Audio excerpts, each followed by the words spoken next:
Welcome back to This is Dunder Moose. Oh my goodness, have we got a show for you today? I know you guys were watching. You were watching on Twitter as Winston and Dom and Blackwall and myself were posting our in situ and media res and other Latinate ways of saying it's going down right now. We were playing Horde Wars Advanced. We were playing the unreleased Dropship. We got a preview. We got to get in there and do that stuff. And so I asked everybody while we were there, would you guys be willing? Would you be willing to come on my little show and talk about what you saw and what you did? So that's going on. We got to talk about that. Critical Dom is in the last week of his Kickstarter as well.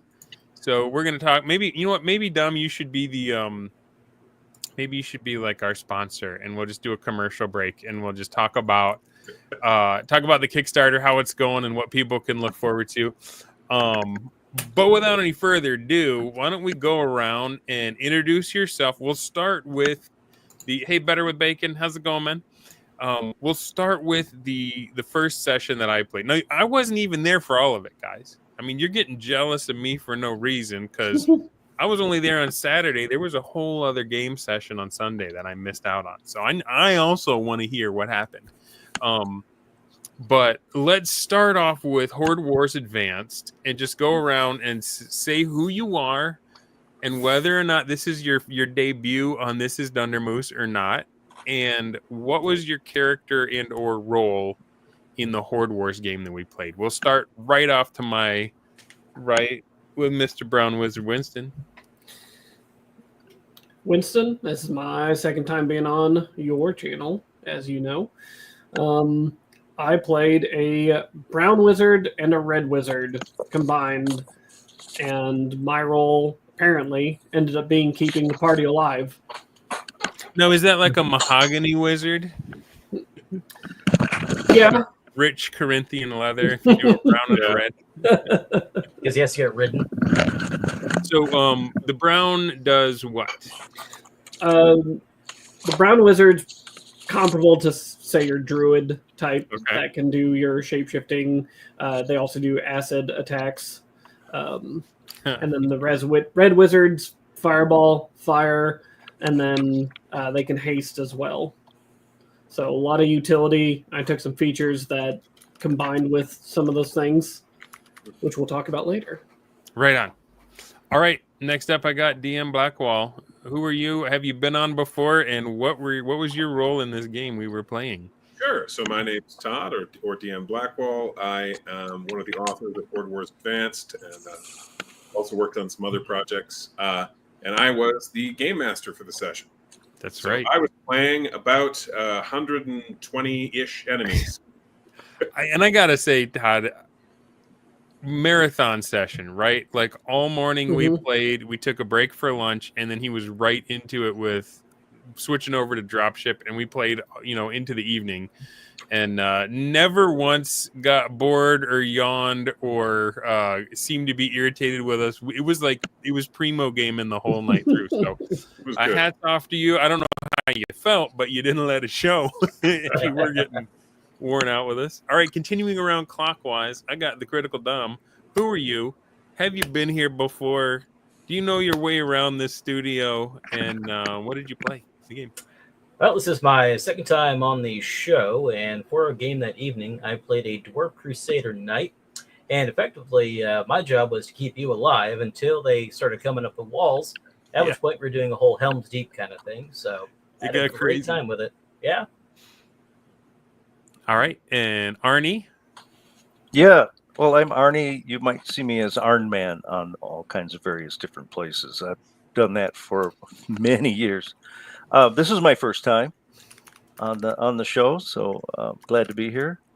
In the game, when we were told we were defending a castle, I decided to do a human knight mercenary. It would be a guy that would be frontline, could hold a door or hold a wall, and that was the whole point of that. And took features that gave me the most cash I could get to load up on the silver weapons because we knew there were monsters coming. There's more about that, I guess, in the game. But it was a great time. Yeah, yeah. I had a blast gaming with you guys.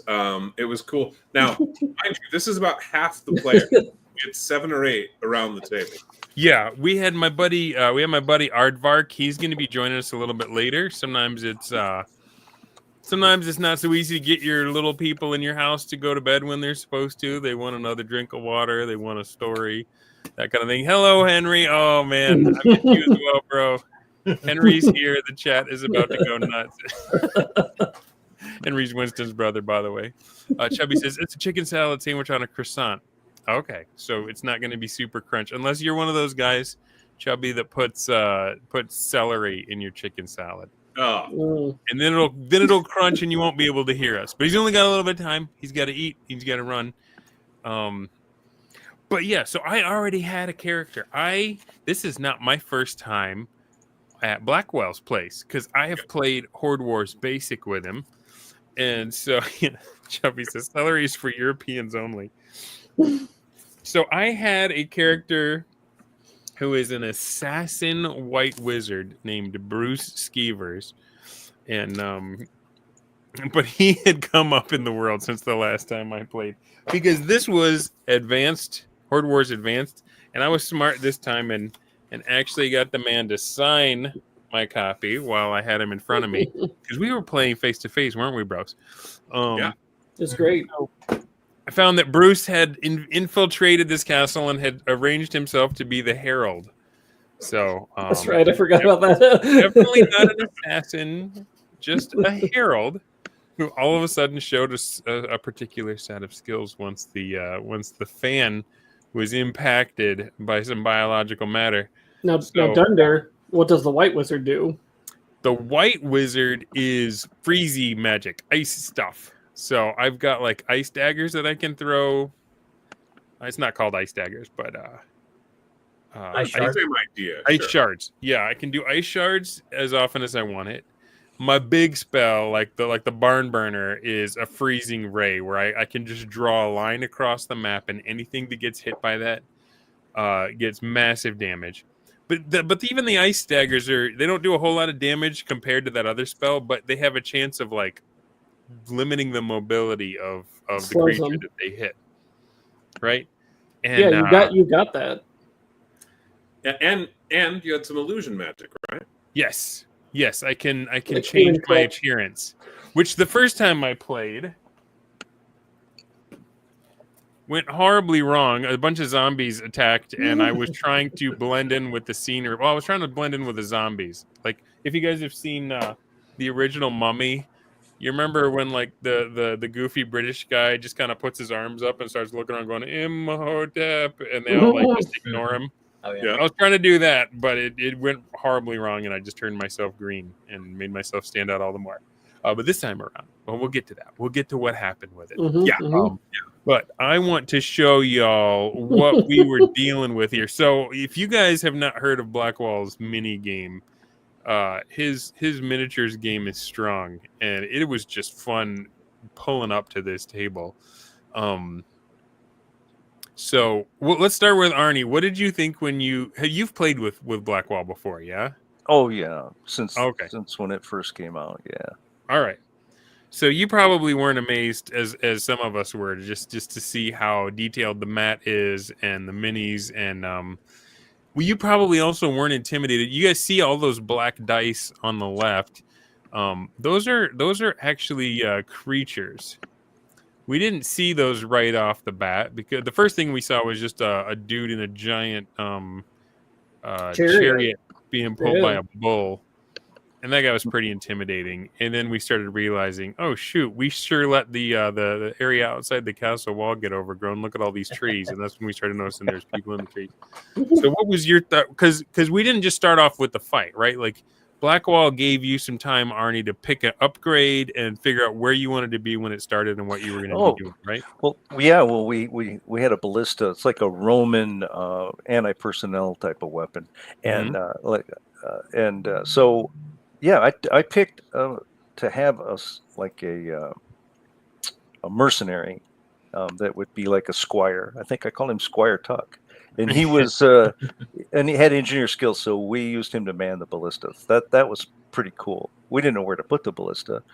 We ended up using it though when we needed to. It didn't hit anything, but we tried. No, you did. You did nail one of the trolls. One time. One time. It helped. Yeah. It'll help. Malachi says, evening chat, panelists, and Timu Magnum PI. Man, I told you they needed no encouragement, guys. The chat is cap, his glasses. yeah. But Michael, thank you for noticing that the mustache game is strong in this episode. Arnie's the only one without a mustache, and so we weren't allowing him to show his face. It's just all hair everywhere. Yeah. So, but for the rest of you, you each basically got to pick a thing to add to the defenses as you positioned your character. Yeah, and some of them were mutually reinforced. I chose the ballista, but like it takes two people to run one of those, right? Mhm. So I was dependent on someone else to either help me run it or to assign one of their mercenaries. Yeah. And the players plus the two mercenaries that they wound up picking as a group were the entire defense force for this castle. Yeah, There's 7 of us, right? Yeah. it was 7 the players. it was the skeleton crew, if you will. So Winston, what did you choose for your defensive I item? chose the box. Todd offered up that's right. box, a loot box. Yep. Like, all right, I'll do the box, and it had 2 magic items in it. Well, One tell them what artifact. the box could have contained, Todd. That's true. Yeah, so it could have contained, magic weapons, and or a magic artifact, and you were literally rolling on the table to determine what it contained. And a crap ton of coinage, right? Like you got a lot of money for having the box. I don't Normally, think this one. Had any money in it. it was explicitly just Items. magic. Like that's all that was in it. Oh, I don't know why in my mind I was picturing a treasure chest that also had a magic item, and I was like, 'Cause they man, usually- I should take that. We usually Usually have they do. money. Usually Okay. it's a treasure chest All that right. has money and some other stuff. In this case, though, it was like, no. This is something that the local lord has like hidden away, and if Mhm. you guys bugged him enough, he would give you access to his ancestors' weapons. And so, what did you find in your chest when you rolled on the table? Got gloves of thieving, which didn't come in real handy there. Still cool to have. And the other one I got was an artifact. Morningstar, was it? I That believe had so. a leeching ability. I believe that Ooh. ended up in Arn's hands. Right. Yeah, He he was was the trying only to one get him to get some hit points back later. Yeah, because I think he's the only one that was proficient in hammers. Yeah. And well, I had an artifact left over from the last time I played and survived. I had this golden chainmail. Hey, Scott from Mike is in the chat. Welcome, bro. Hey. It was beyond me. The armor was not. I mean, you don't think of wizards or assassins carrying this big armor, but like the cool thing about the armor was you could not be knocked prone or knocked back while you were wearing it. And so we were trying to decide, should we give it to the dwarf or what was Paul's character? Paul's not with us tonight. He's some kind of He was a fire warlord. Yes, He was the the warlord. warlord. something because he was telling people to fight. Yeah. And we also had Calvin, who's not with us, who was playing an elf who had like Elf certain- blue wizard. Yeah, he was a wizard and he was really good with a bow. Mhm. Anyway, so we started like divvying out our resources because we're like, okay, it's coming. We didn't know what was coming, but some of us have played Horde Wars before and knew that it wasn't going to be a small expeditionary force coming to Testar. It was going to be An overwhelming. army. Yeah. Hold on. Hey, did you skip my barrel of water? I haven't to talk skipped you about this yet, just bro. a moment. We were building up We gotta to get to the barrel of water. The clutch barrel of fluids. Not only was it the best choice, but it also had the best location. Go ahead, Dom. Tell him about it. All right, so he's going through our list of things. I'm expecting a siege of a pretty long time period because we're locked up in the castle, right?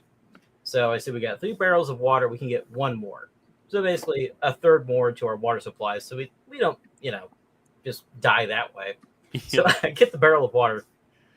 Todd says you can put it anywhere on the map. I put it in the top right corner behind our Lord's throne, just in case something catches fire there, or he can hide in it later. This is the barrel right here, right by Arn's knee.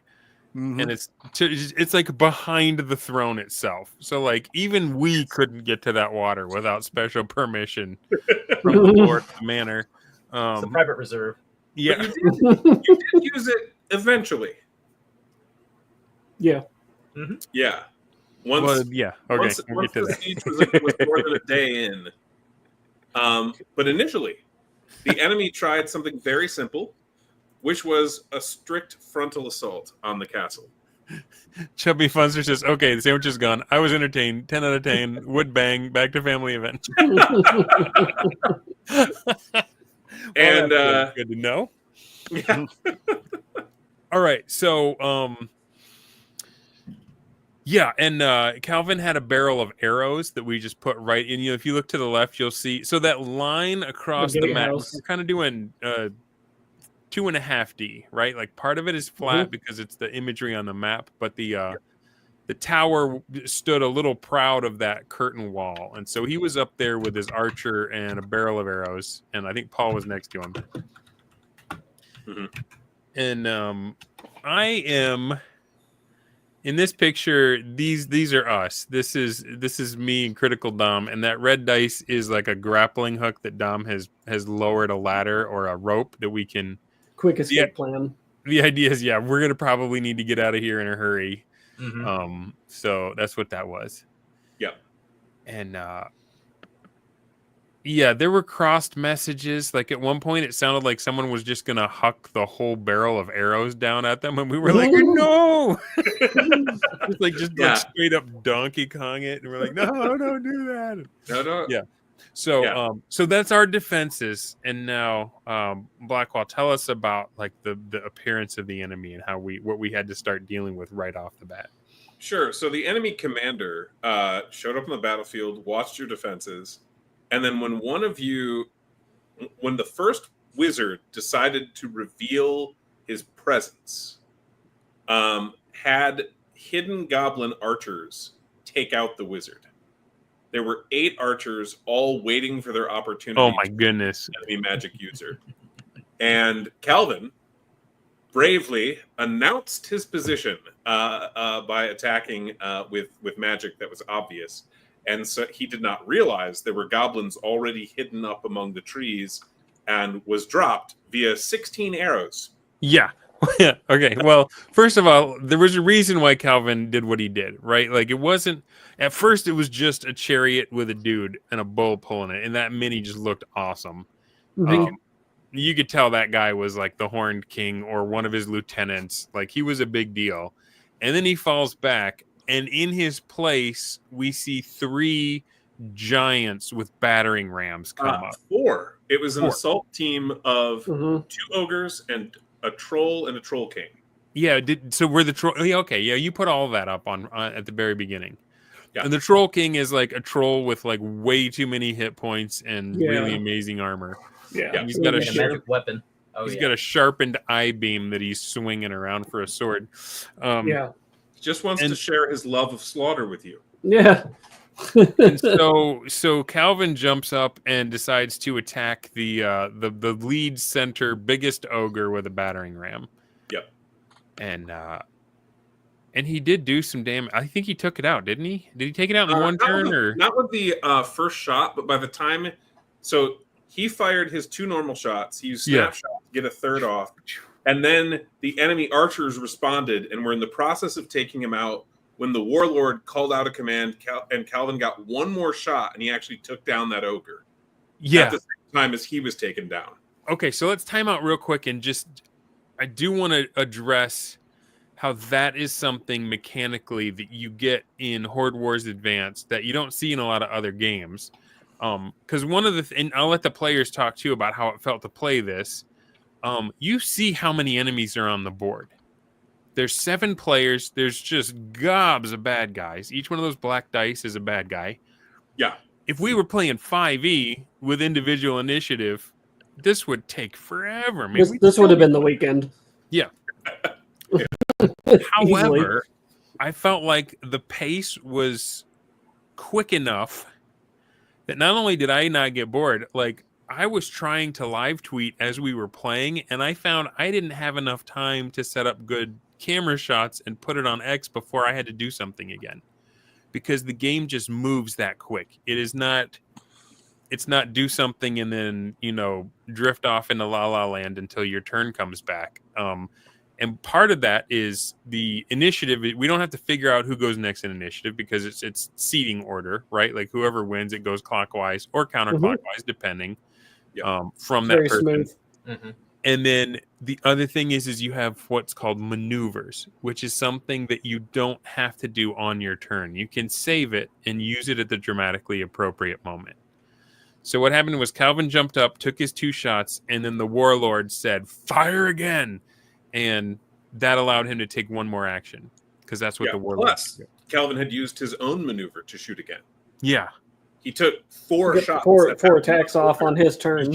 Yeah, which is lightning powerful. arrows and dropped the ogre. But that revealed that he was, you know, an arcane archer essentially. Yes. And one of them yelled "wizard," and the hidden snipers. That became like the meme of the night. Is like if you point at something and yell "wizard," like way too many arrows explode out of the trees and insta kill him. You guys did the same thing though. Oh yeah. Yeah. When enemy casters got on the field later, you just Annihilated. focused fire those guys. Wizards are powerful enough in this game that it is worth pointing them out and yelling "wizard" in the hopes that enough ammo takes them out. They're very scary. I see Michael Dale has a question about the golden ring mail. What if you got knocked out? Would you sleep on your feet or would the armor hold you up? That was kind of my headcanon, was if we had given that to the dwarf, Dom's character like would not have been able, like not only could you not knock him prone, but he couldn't even voluntarily go prone. He was like a Christmas tree costume with his little arms. It doesn't stop you from going prone. It doesn't stop you from collapsing if you were unconscious. It stops you from being knocked back or knocked prone. Someone doing it to you. Yeah. So sorry, I got distracted by the chat. Yeah. That's probably going to happen several times tonight. Just warning you guys. No worries. So that's 2 maneuvers down, one turn and the other one, and then the arrows just come everywhere, and that's when you start putting the archers on the board, right? Yeah, because they had revealed their position, and because they were using a held action to attack, they did not have a maneuver to hide until essentially till the next round. And so you guys had a brief 5-second window to take down those archers before they faded back into the tree line. Yeah. I also want to point out, any of these people you see here wearing purple, they are all peasants, and they started off out in the courtyard. Like, it was part of our duties to yell at them to run to safety. There's one dude with like 2 pumpkins he's carrying around. That became my like secret mission, is like pumpkin guy has to live at all times. Secondary objective right there. Yeah. And there was like a priest and a lady pumpkin guy. chickens and, you know, another woman with a baby. Yeah. There's one dude just carrying a keg. Yep. I think he made it like 2 or 3 squares over the entire course of the fight. I'm like, man, that guy's sandbagging it. He does not. He was going back and forth, but yeah. He was keeping the Lord of the Manor's chalice full. Important duty. But yeah, we basically had 2 guys up here in the tower. Yep. And there was me and Critical Dom on the wall here, and then on the other side. So by here, he means to the left of the gatehouse. Oh, do you guys not see my cursor? Is that No. not? No. Oh, I thought my mouse was showing up. And then to the right of the gatehouse were 2 more player characters. Yes.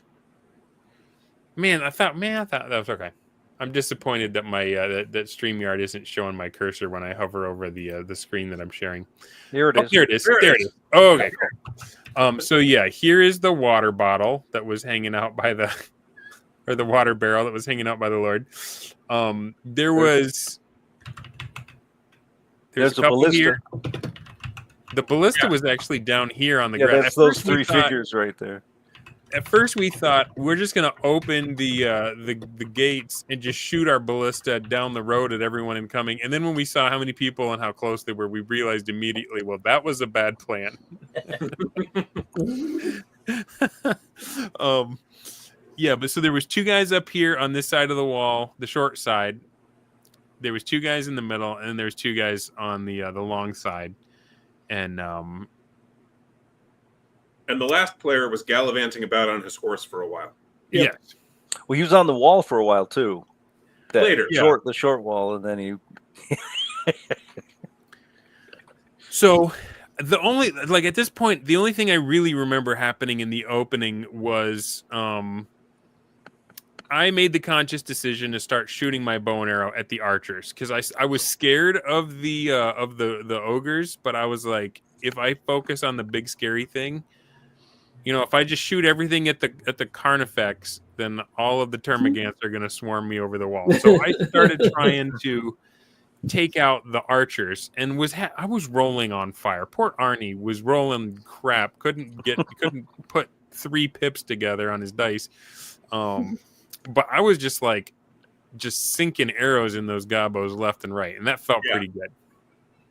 Yeah, you guys managed to kill, I think it was 6 of the 8 hidden archers in the first 5 seconds. Yeah.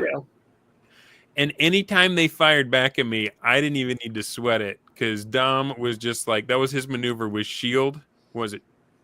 Yeah, that's it. Exactly. Mm-hmm. And so he would just reach his shield over and put it right in front of me and take the arrow on his shield, and then I didn't have to die. Boink. He was also feeding you arrows. He went to go get you more arrows. Well, that happened a couple turns later because they dropped a quiver from the gatehouse itself. So I just snatched that and just ran it on over. Yep. Yeah, he was Johnny on the spot with the ammo. So what only was happening arrows in the that middle survive. and on the right side? Because I feel like things were not going as well over there. So one of the ogres was trying to breach the gate. The trolls were trying to climb up either side.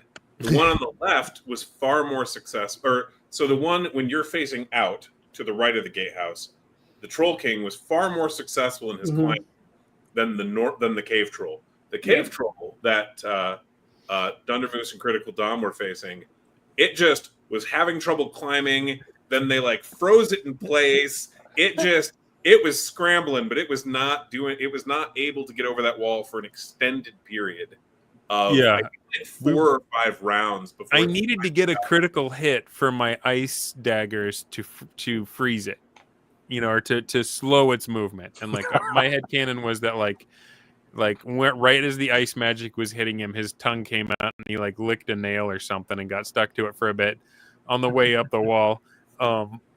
But by the time he got up there, all he had was movement, right? Yeah, you rolled a 1 and then a 12 for the crit, and everybody cheered. Yep. That was a pretty funny time. Oh, that's right. My first shot missed, and then my second one froze him. I was like, yes! Yeah. There was an important stage too. All those goblins had lightning vials that they threw on the top of the wall. Yeah. And what was important about that is my fighter, I beefed him up. He had 27 hit points, and he has all the blocking of the block shield blocks and all this stuff. I think I'm gonna make it through this thing and mow down these guys. I got critted with a lightning vial for 28, took me down to 0 points. First thing in the game, and I chased, trying to keep 10 hit points and 5 hit points the whole game. Yeah, man. You were keeping track. You took more damage than one of the trolls did. Well, I went mostly, everybody was half the time fighting the enemy and half the time, how do we heal my character? And that really was the story, was that. And that was the Troll King, which I ended up facing alone, trying to keep Winston free to do magic. It was quite a fight. Troll King was a problem. Oh my. Yeah, it was. You did last 2 or 3 rounds in hand-to-hand combat with a creature that each hit was doing 3d12 damage. Yeah, it was insane. You had, at most 27 hit points and generally less. That went really well. I never had more than, I think, 10. It was because every time I went down to 0, once it was a potion, then it was a healing shout. And then it was a unicorn, which is And a rallying cry. You also a rallying cry. That's when I went cry. back up. Okay, yeah, it was crazy. At one point, Calvin got rezzed. Or was it Calvin, or I think it might have been Paul. It was Calvin Paul got healed. Calvin up. Yes. And then he jumped off the tower onto the troll. And there was another. Yes. No, Calvin stayed up and was shooting arrows. The thing is, the troll king had 3 attacks. So like even when we tried to overwhelm him, he could just, and he was tall enough that he could just turn around and smack the guy off the top of the tower, and then he'd smack the guy that jumped on him, and then he'd smack Arnie again. And he dropped 3 players. He dropped 3 players in a single turn, I believe. Yeah, he was just. It was like he was a helicopter. He was a steel sharpened I-beam helicopter, just whacking everybody that came near him, and that's where the players had to get really creative to overcome that. Yeah. So talk about that. What did you guys do? Throwing fire at it, because you throw fire or silver at trolls and it stops their regeneration. Yeah, because otherwise let's talk about that mechanic real quick, because that's the thing that makes trolls even scarier, right? Blackwall, what does a troll do? Yeah, so in Horde Wars, whenever a troll is damaged, at the beginning of its next turn, it regains its full health. Whatever its normal hit points are, it's back at full. Just the only time that's not true long rest is if it has there's no resting involved. It's immediate. It is only if you have dealt fire damage or silver damage, at least to a normal troll. There are ice trolls, which are different, but a normal troll, fire or silver, and then their regeneration won't work for 1 minute, and then it's back. Yeah. And so you either have to kill a troll in 5 seconds flat, like just drop it entirely. You gotta just burst it down, or you have to keep the regen from kicking in. So Winston's hitting it with fire. Just little fire spells, nothing great.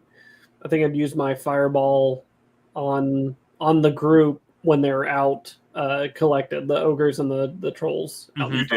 Yeah. So I didn't have my fireball until that point, so I was just using my little cantrips to keep it from regenerating. So after that, the ability I took is called Rust. It's not specifically a Brown Wizard thing, but it's specific to dealing acid damage. Now I had my big acid attack, and the big thing about the big attacks for wizards is even if you miss the attack, they still take damage, which is what I needed to do to proc my ability. So did my acid attack at the Troll King and then enabled Rust. Once it's dealt damage, the DM there has to roll 1d4, and whatever that number is how many pieces of equipment that enemy gets to keep. So I rolled 1. Rolled 1. So everything was gone except for his sword. Yeah, he kept that terrifying sword, but his armor was gone, which gave us a chance. It was huge because it didn't have like a 12 defense, didn't have protections from all of our damage. Everyone was able to just wail on him after that. So I had Winston. You guys have just heard with your own ears what it's like to play this game with Winston. He has a lot of experience. He not only knows how the game works, but he knows how certain things will proc other things, and so it was amazing having him there, just like saying, okay, that's maybe not what you want to do. Here's what your character class can do. And Blackwall also had to do that a few times, had to step in and say, all right, first of all, you're Dunder Moose. Second of all, you have an assassin, and I know. I've heard stories about the stuff that you get up to. I'm like, oh yeah. So I was not an elite player this time around, but I had elite players around me. I had Critical Dom on my left, and that guy's the only reason I was alive. Because he was just holding off the goblins, blocking all the arrows, just putting in work. Yeah, that's why you don't forget your battle buddy. Right? That's right. Yeah.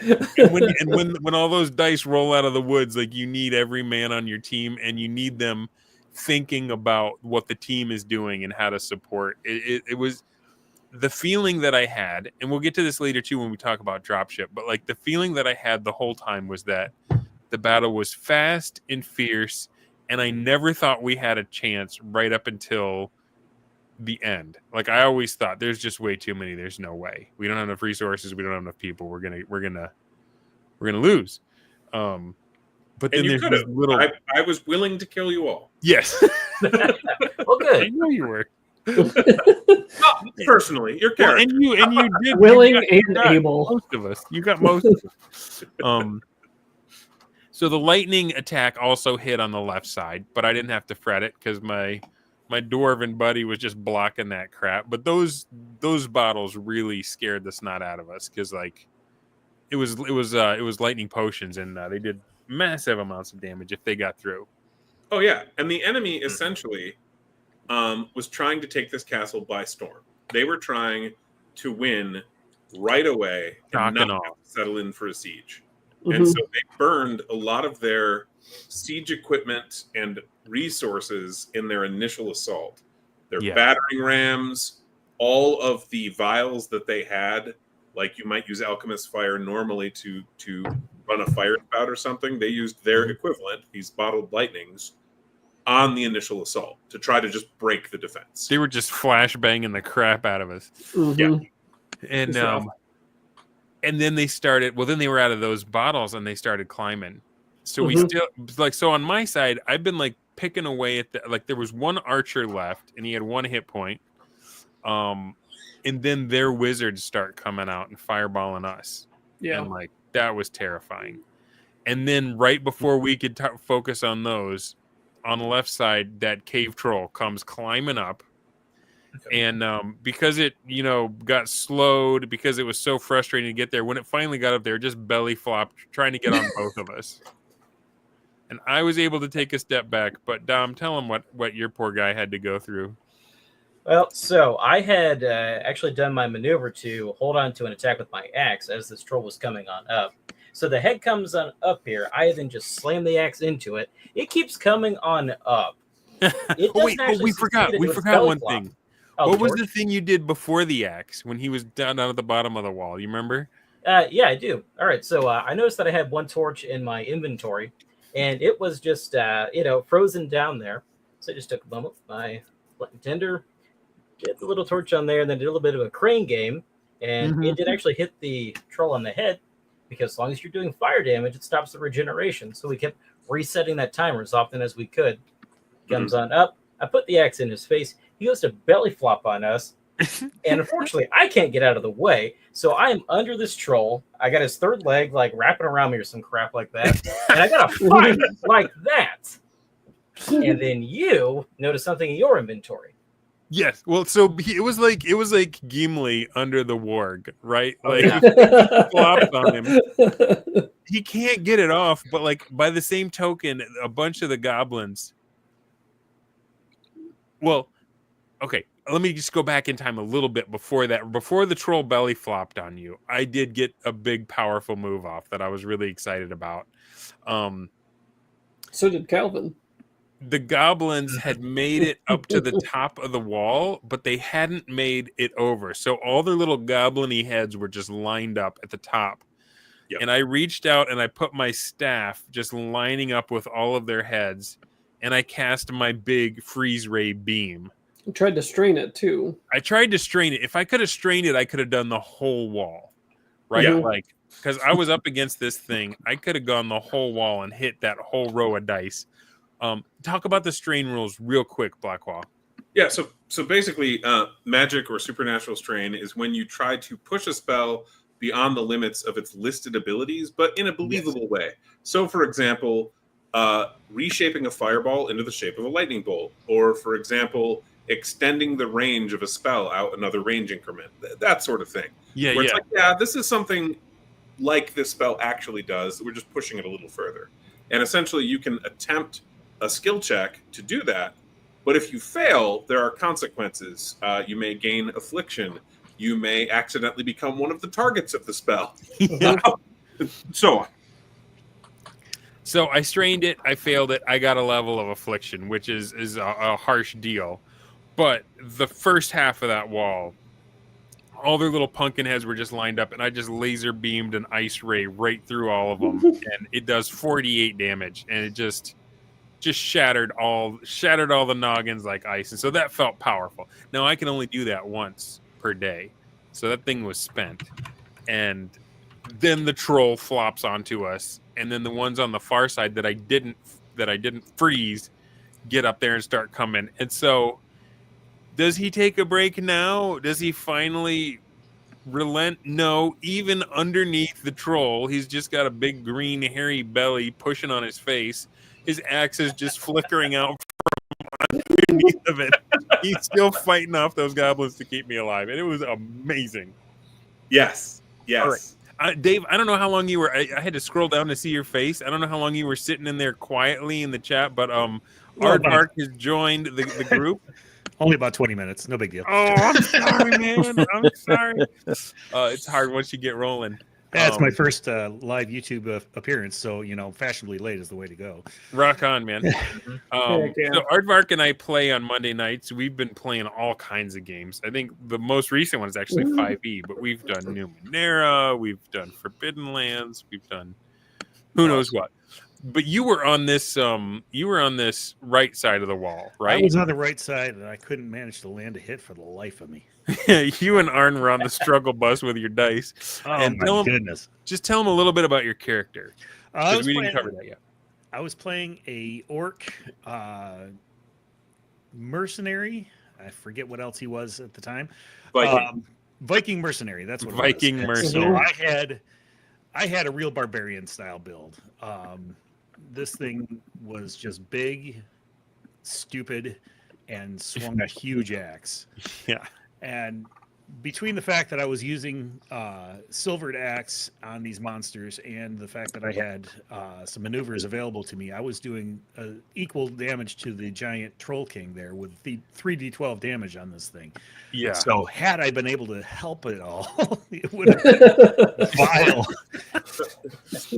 Absolutely violent on it. But You did actually land at least one hit on the troll. I landed a couple, but I've had a lot of times where those dice just did not like me whatsoever. You did hit him once with the ballista. That's true. Yeah, the ballista was missing left and right, people. He was begging other people to roll it. Yeah, once it got on the wall, then the ballista could start hitting it. Yeah. But go ahead, Arnie. Oh, I said you were begging other people, roll this, I can't hit. We wouldn't do it. No. Meanwhile, Leave it to me. Arnie's been dropped and raised so many times that he's already taken over 100 points of damage. You're just playing whack-a-mole with him. Yeah. He's like one of those like Kill this inflatables guy. where you box them and they fall over and come back up. You guys basically expended every healing ability in the party to And keep then some. Arnie's character up. You hit a crit every turn with that troll on me except one. Yeah, and I wanted to point out, and Dave is the one who got to see a lot of them because of where he was sitting. Yes. I was rolling those dice openly. Yes. Yeah, they were Yeah. legit. Those things just were on fire for you. I had the other end of them.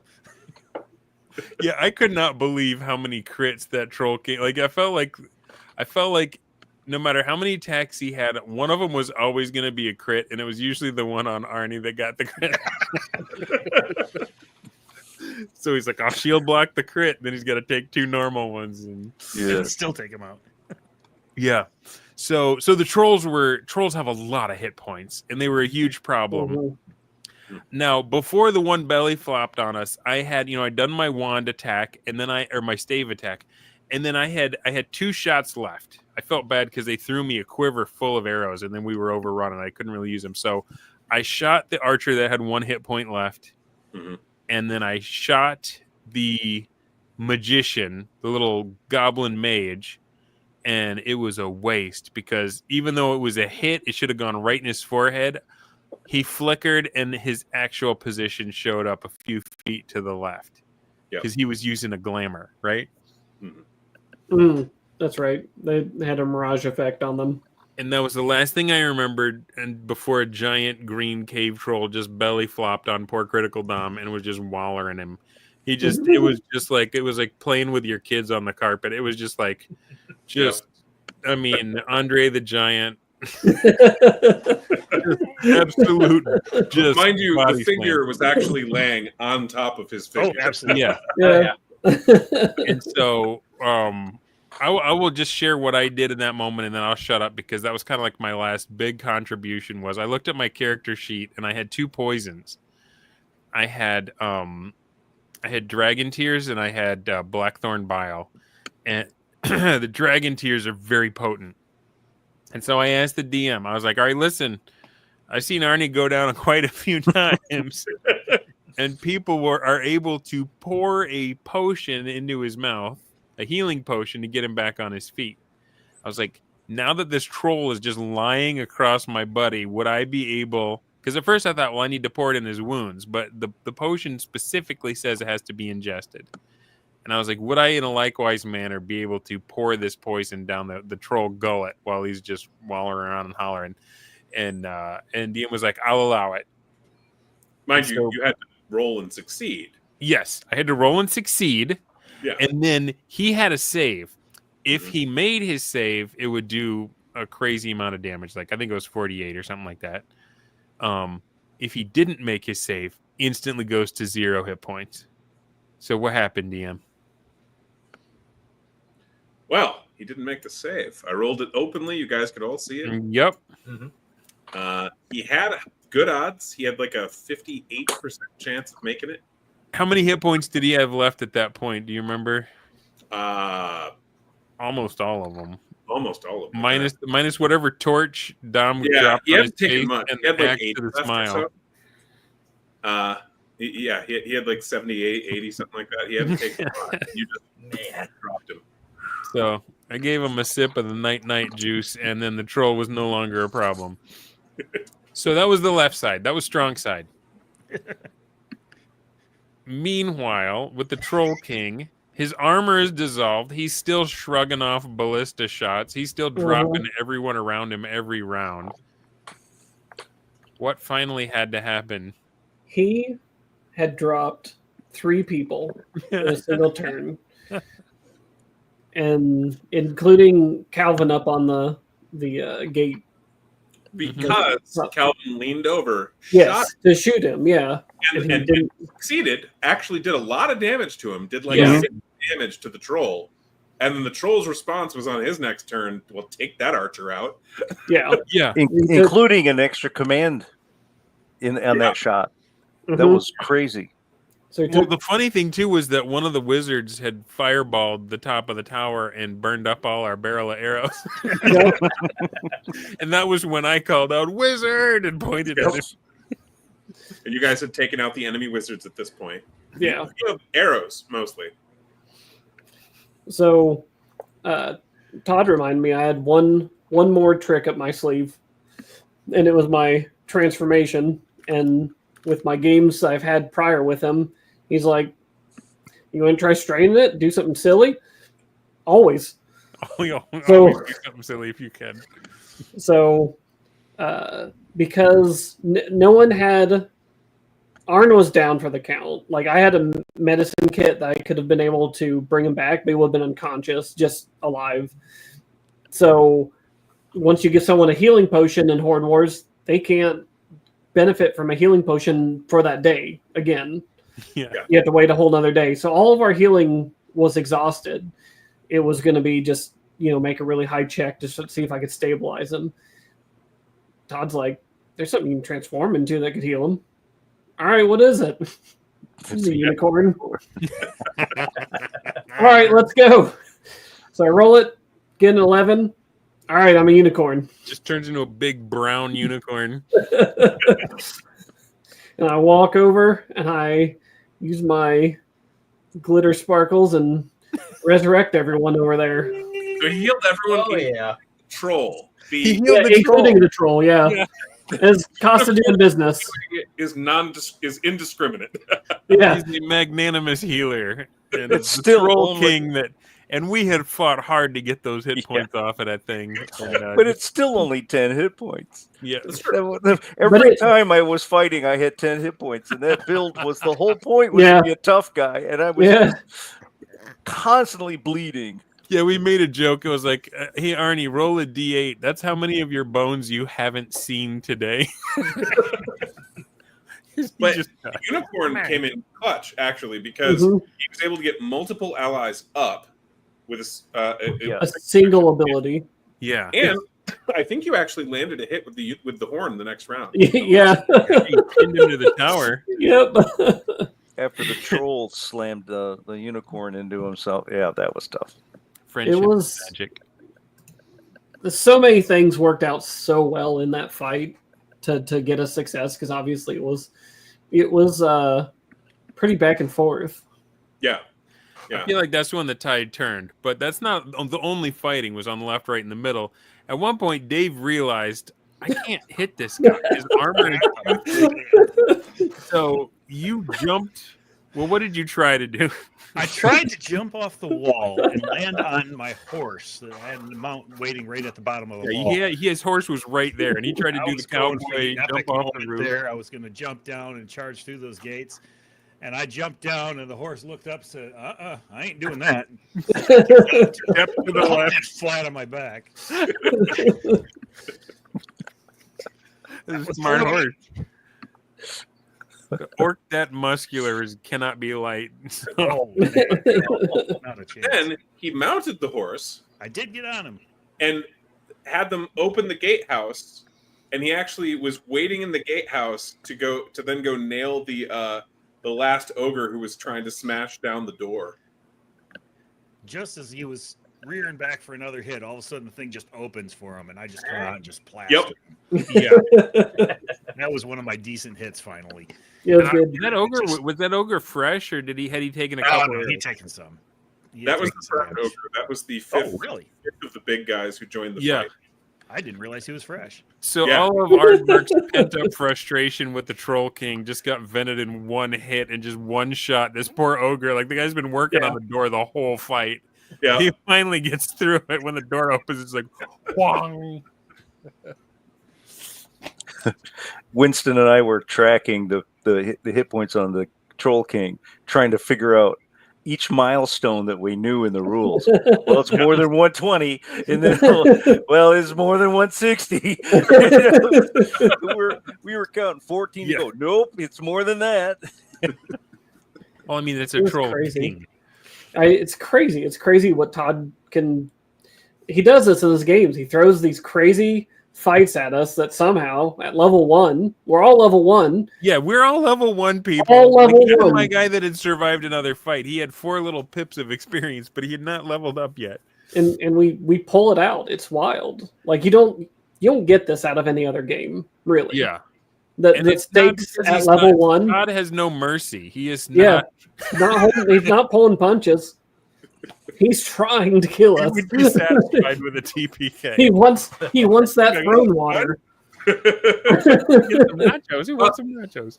Well, and for the right monster, that is the goal. Like really, like for the Hornlord, the goal was that he would TPK the party a third or half the time in playtesting. Yeah. That is the outcome we wanted.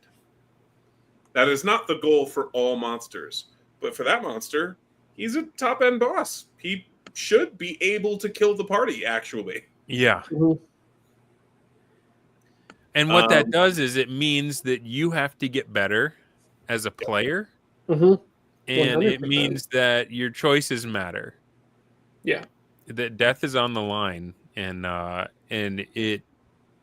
it's a real achievement to beat something like that. yeah. It's not just handed to you. So I appreciated that. The stars aligned for us on that fight for sure. So we survive it, but the game's not over, right? No. This isn't. No, we're not that's just playing part Warhammer. 1. This isn't just miniatures on the map. As gorgeous and as wonderful as they are, there is still a situation that's going on. And so I thought, okay, we did it. We lived, we won the game. And Todd's like, all right, what are you doing tonight to prepare for tomorrow? And I was like, oh, I still have to live in this world. Yeah, the enemy army still had like 100 troops left and still wanted to take this castle. Yeah. Just because the initial assault failed didn't mean they weren't going to try again. Yeah, the downtime for the next 4 days was really Dunder's time to shine, though. Oh, for sure. But I didn't put 2 and 2 together until Todd gave me a little bit of a nudge. Right? Aren't you playing an assassin? Don't you? Yeah. So you're like, hey, look at your sheet. You still have some stuff there. So Yeah. So it's the next day, right? So I get my spell back. And we were all getting ladles of water out of Dom's bottle or a barrel of water, right? Yep. If Lord let us. So it came in handy. Like we didn't have to use it to like put out the fire and maybe save all our arrows or anything because it was way too far away. But remember, during this time, you guys we rolled for how many days that the enemy army would rest and recover before trying again? Yeah, and you rolled a 4. And we rolled a 4, and so you guys spent that time, or maybe a 3. Either way. No, we need to do one more thing before I forget. Yeah? Before any of that crazy happened, it came down to one roll. Dom is up on the wall and he tells me, hey, look, if you kill enough of those little guys, Yeah. you're going to force a morale check. Yeah. Right? Yeah. And Calvin shoots his lightning and He purposefully springs didn't throw it at the big terrifying trolls. He purposefully threw it at the goblins. And he cleared out. I mean, his was even more impactful than my freezing ray. Huge. He like took like I want to say almost 12. Was it 12 guys that he just electrocuted the crap out of them? And it did. It triggered the morale check. And you handed me a 1d4, and you said roll the 1d4. And what was the odds? 1 or a 2, the enemy basically breaks and runs. 3, fighting withdrawal. 4, they fight to the death. So what did y'all think the Dunder would roll? With a king on one side and a cave troll on the other? Mhm. We didn't have any question what was going to happen.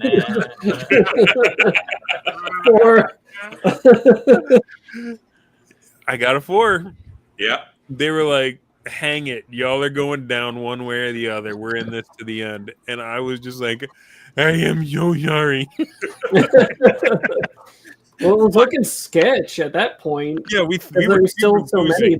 This was our out. Like, this was our opportunity. Yeah, it was like our only chances to get them to run away. Was grim. Yeah. They're like, that's not good. Yeah, and the Troll King just looked at us like, ain't scared. They used this downtime, right? This time where the enemy army was recuperating, and to clear out some of the closer in trees, to search for enemy attempts to like undermine the wall, to do a lot of this kind of thing. And Blackwall, you had minis for stumps too. So you're like, okay, you're spending the day on the tree. He takes his tree out and he puts a stump in there. Yep. Right. So I thought that was a good plan because all those archers just got the drop on us by being under the foliage, right?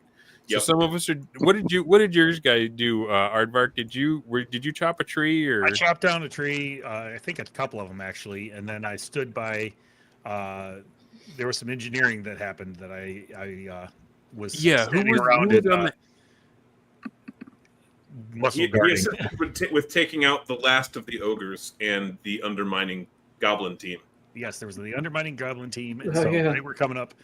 And we figured out where they were going to be heading up in, and we dug a shaft down to meet them. And I was part of the team there that was followed up with the boiling water. Yes, where the barrel Tom was like walking around, thumping the ground and putting his ear on the ground, right, doing his little dwarfy thing. No, I found the tunnel. I had gone down, and then there's this terrible stench, and I see an ogre butt, and it's slowly pulling away. Yeah. And because the guys inside the castle had some engineering skill, my guy didn't, we worked on a plan to do some counter sapping, and then lacking some boiling oil, we just boiled it by a barrel of water. Yep. And dumped it on the enemy miners. Yeah. I got the killing shot in on the rear end of that ogre butt coming out backwards. Yeah, we figured it was a dead-eye shot. It was like 50 points, right? Yeah, it was right in the center. brutal. Exact bullseye. Yeah. And so a lot of the players were up to this kind of thing. Meanwhile, Dunder Moose got the idea to try to strain his magic again.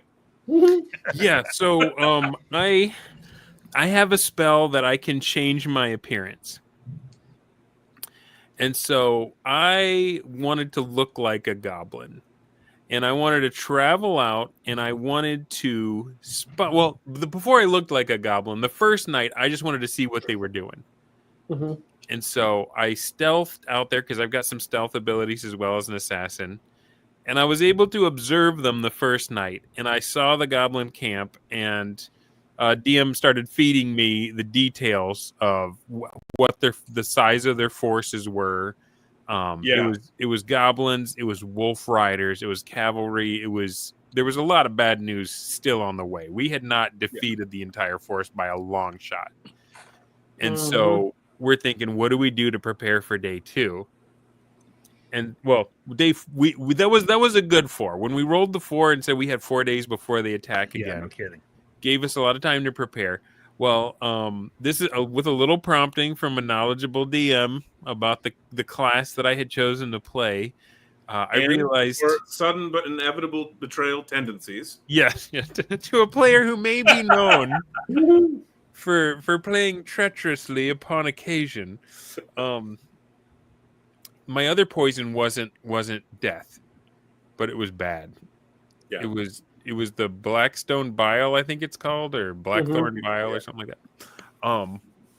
And so what I wound up doing was using my magic spell to disguise myself as an obese goblin cook.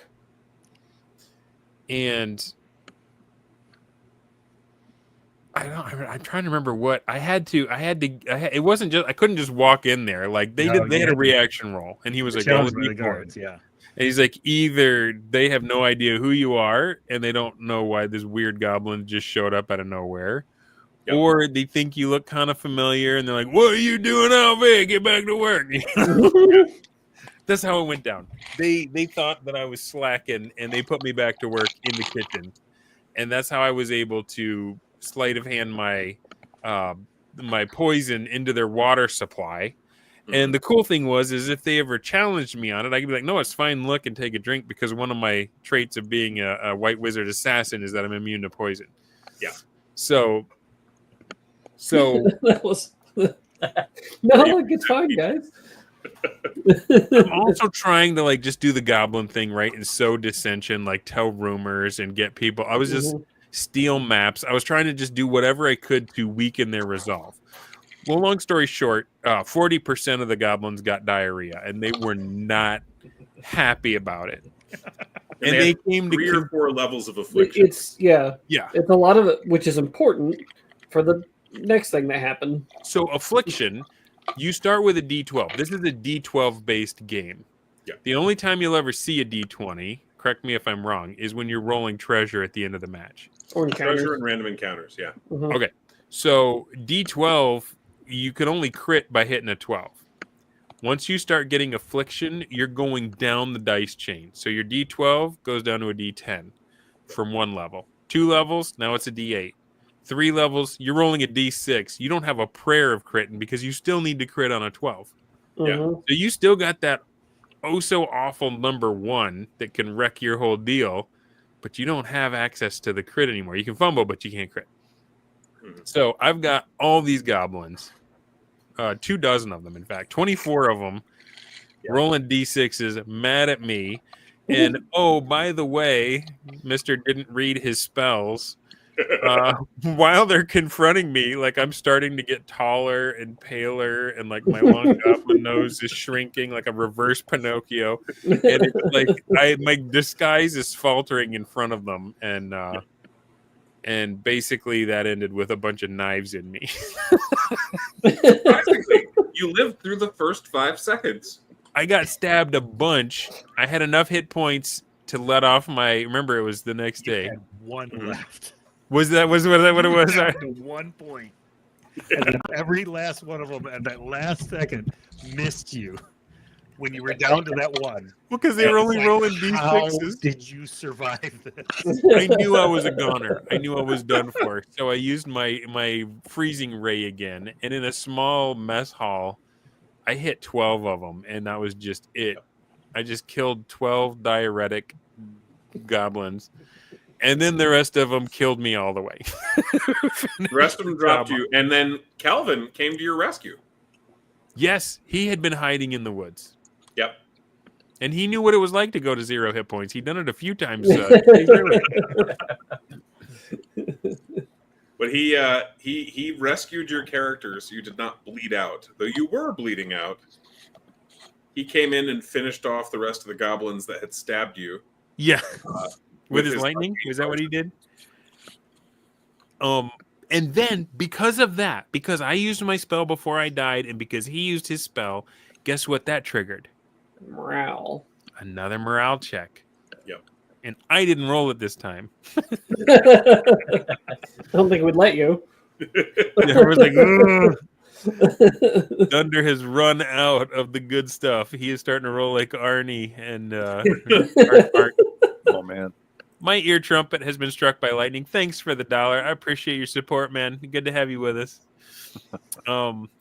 So they fail morale. Yep. They disperse. They flee. Yep.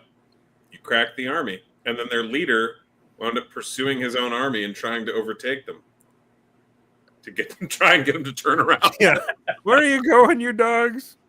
It wasn't hard to follow them because they were leaving a rooster tail. No, I'm just kidding. That's disgusting. A little bit. That's gross. Yeah. You just follow your nose. But this whole adventure took about 3 or 4 hours. Yeah. Yeah. 3 hour. Everything we've just talked about. Everything. Days of stuff. Combat. All of it. Now, I've already told you guys how I felt about it. Aardvark, how did you feel as far as this combat speed and how long you had between meaningful decisions in the way the game went for you? Because this was all of your low rolls. Yeah, this was only your second time playing this, right? Because you played this basic. One other time. I've played a little bit of 5e, not very much, with a couple other groups. I've played a lot of other things, either one-offs or short runs, or the occasional year-long campaign for a single module. But this is the second time I've played this, and yet even with this many players out there, it was quite nice because it wasn't really that far between turns. You're going around clockwise. You don't have to worry about trying to remember, or counterclockwise. I don't remember which one it is. You don't have to try and remember, okay, which one of us is next, and all these things. You're not trying to decide 17 different possible courses of action each time. Mm-hmm. So it ended up being a rather speedy run through before each time that you get to make more choices and have an effect on the battlefield. I felt the same way. Let's stop sharing here. How about the rest of you guys? I mean, you've got more experience with this game. Well, I don't know. Was this your first time playing it, Critical Dom? Yeah, it was. Okay. And funnily enough, in my head, it was pretty close to the gameplay I envisioned, where because of how the initiative works, because of how fighting styles work, you're getting 2 attacks per character pretty early on. And you go through arrows faster, so you got to worry about reloading. You got to worry about supplies, number of goblins, maneuvers. And it largely played how I thought it would in my head. Getting an army to have to run to the toilet to break the siege was not on my list. However, that worked out very well. That's very classic when it comes to that kind of stuff, because it's not really the arrows so much as the disease is going to take out an army. Yeah. I mean, I only had 2 poisons. I used them both up, but each time there was a dramatic battlefield effect. Oh, yeah. Mm-hmm. Mm-hmm. Does this taste like death? No, just diarrhea. It's fine. Oh, yes. Yes, it smells like diapers in the goblin camp. Yeah, the gun was like, man, I don't know what you put in our food, but it tastes delicious, Cookie. We've never had anything this good. It's so spicy. Like, we had a quite varied experience at the table. Calvin had played once before. Dave and John, I think, had each played once before. Dom had never played before. I think we had one other guy there who hadn't played before. Arnie has played several dozen times at least. Over 40. Yeah. Yeah. And Winston has played with me as well and is actively running games with his home group. Mm-hmm. So quite varied experience levels. And all the players were able to make, I think, really impactful decisions over the course of the battle. Yeah. And were able to figure out how to use the characters that they built. Because we actually took the time where everyone except for a certain late fella or two made their own character. Though they had made theirs previously. So Yeah, we just used ones that we made last time. So. Yeah, Yeah. whipped them out. I was like, I didn't know what I was doing when I built them before. I feel like you could do something fun. It worked for this Yeah. time. Yeah. And so, yeah. So what did you guys think? I mean, John, that was your second time playing. Yeah, that was my second time playing, and I liked that. I mean, especially with the minis, you can get the feeling that this is just a combat miniature game. But that moment of realization, like, no, we're playing out a war here. Your siege isn't over. Like, we've moved on to the theater of the mind stuff. That was awesome, helping me reframe. But even just the combat, like that's. I feel like a lot of the stuff that people do with D&D, they're looking for. It's at least on the table that you may get a mass combat game.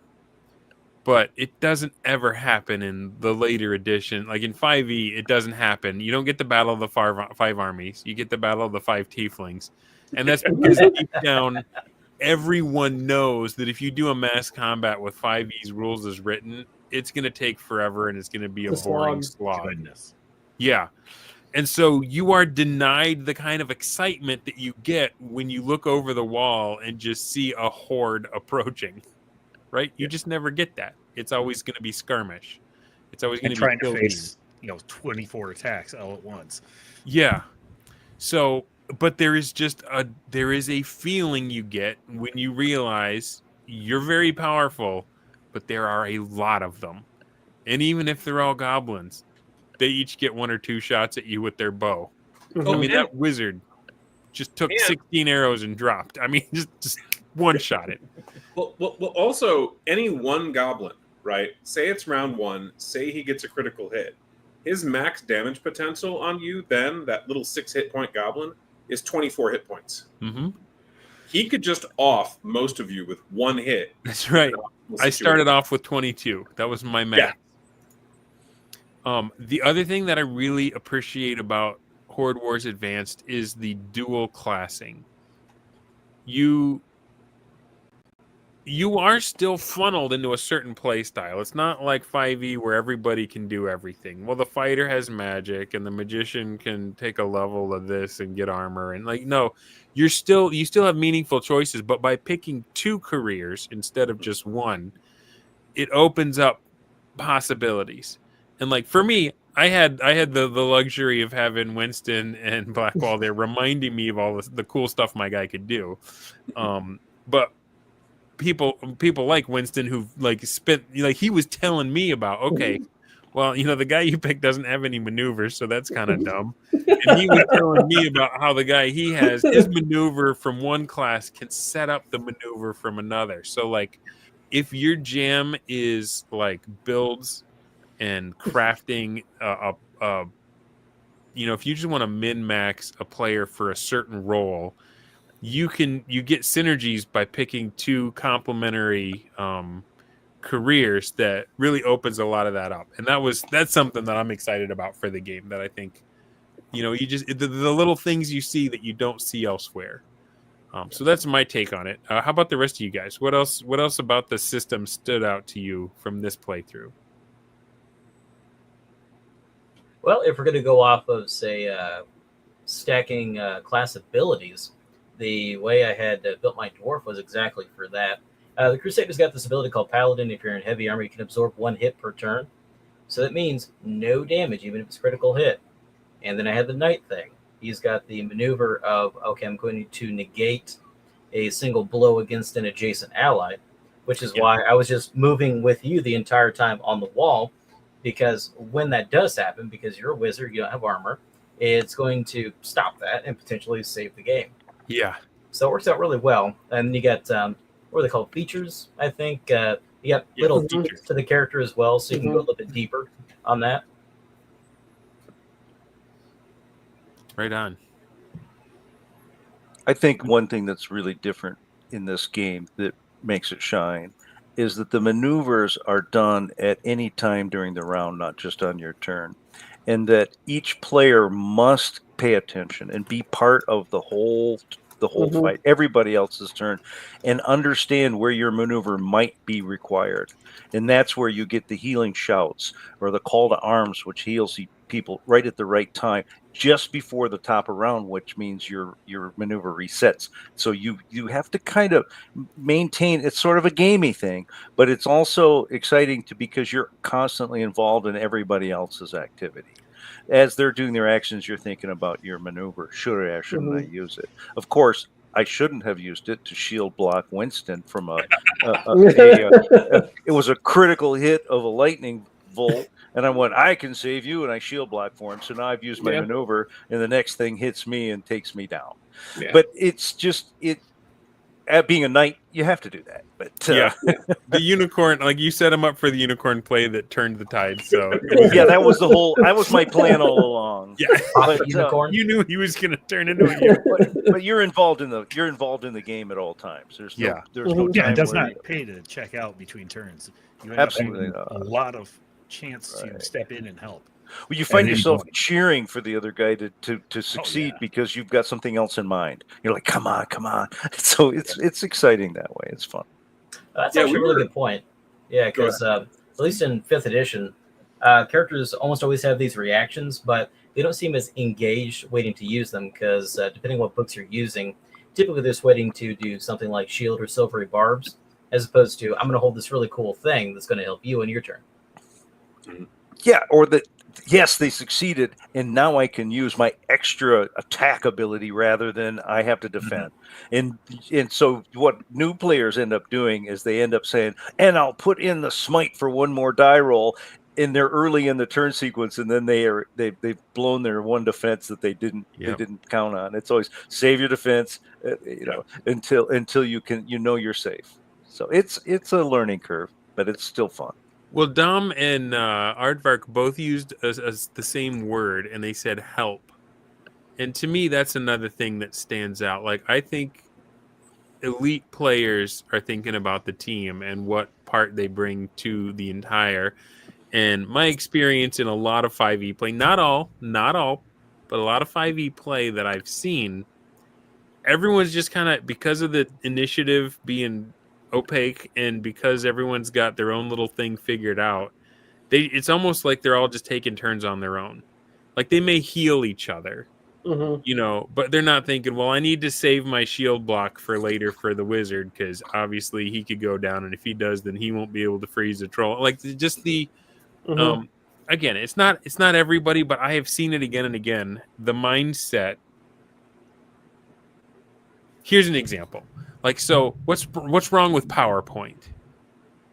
The thing that's wrong with PowerPoint is that people make awful PowerPoints. And why do they do that? Because when you get a sample PowerPoint, the very first slide has a bulleted list and an image.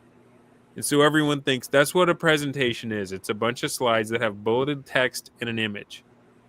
And that's what I need to have on everyone. And they may not have looked at it as the canvas that it is had they not been funneled into that. And I feel like there's something about modern versions of that game that funnel people into everyone being a party of one on their turn and then just going on their phone or tuning out until it's around to them again. And this one, it was fast. You've got an interrupt that you can do on someone else's turn that can set them up. So everyone is like naturally thinking about what is the team doing and how can I help, and what is the optimal use of all of our abilities. To that point, 5e is really a game that it takes all your stats. Like, it's a stat. Your party is a stat block, and you match it against monsters that equal that stat block, and then you just have encounters, right? Horde Wars is very team focused. If you're not, you're not going to succeed. So the more you dive into those synergies, the more you dive into that teamwork, your players will succeed. Flatten you with a troll belly flop. Well, it's not just that. Like, I see it in my own home game too. Like, my players, the more they work together, the better they succeed. They see, they're more They try to get more familiar with what the other players are doing so that they know how to interact with that and so that they can make use of their turn as best they can. And I think that's what we had going on this last weekend too. It's just everyone trying to help each other out. Yeah, I've got to say something really dirty for just a moment. What you described is the best of 4th edition because it did force a lot of teamwork. I'm going to throw it out there. I played a lot of that game. I never played 4th edition, so I'm not offended or delighted. Or but that's how they built that game. You had to work together as a team. And I'm in shock. Better. Out there. But it does remind me of that. Yeah, the stakes help drive teamwork, as does the maneuver system, and that's something that wound up developing organically.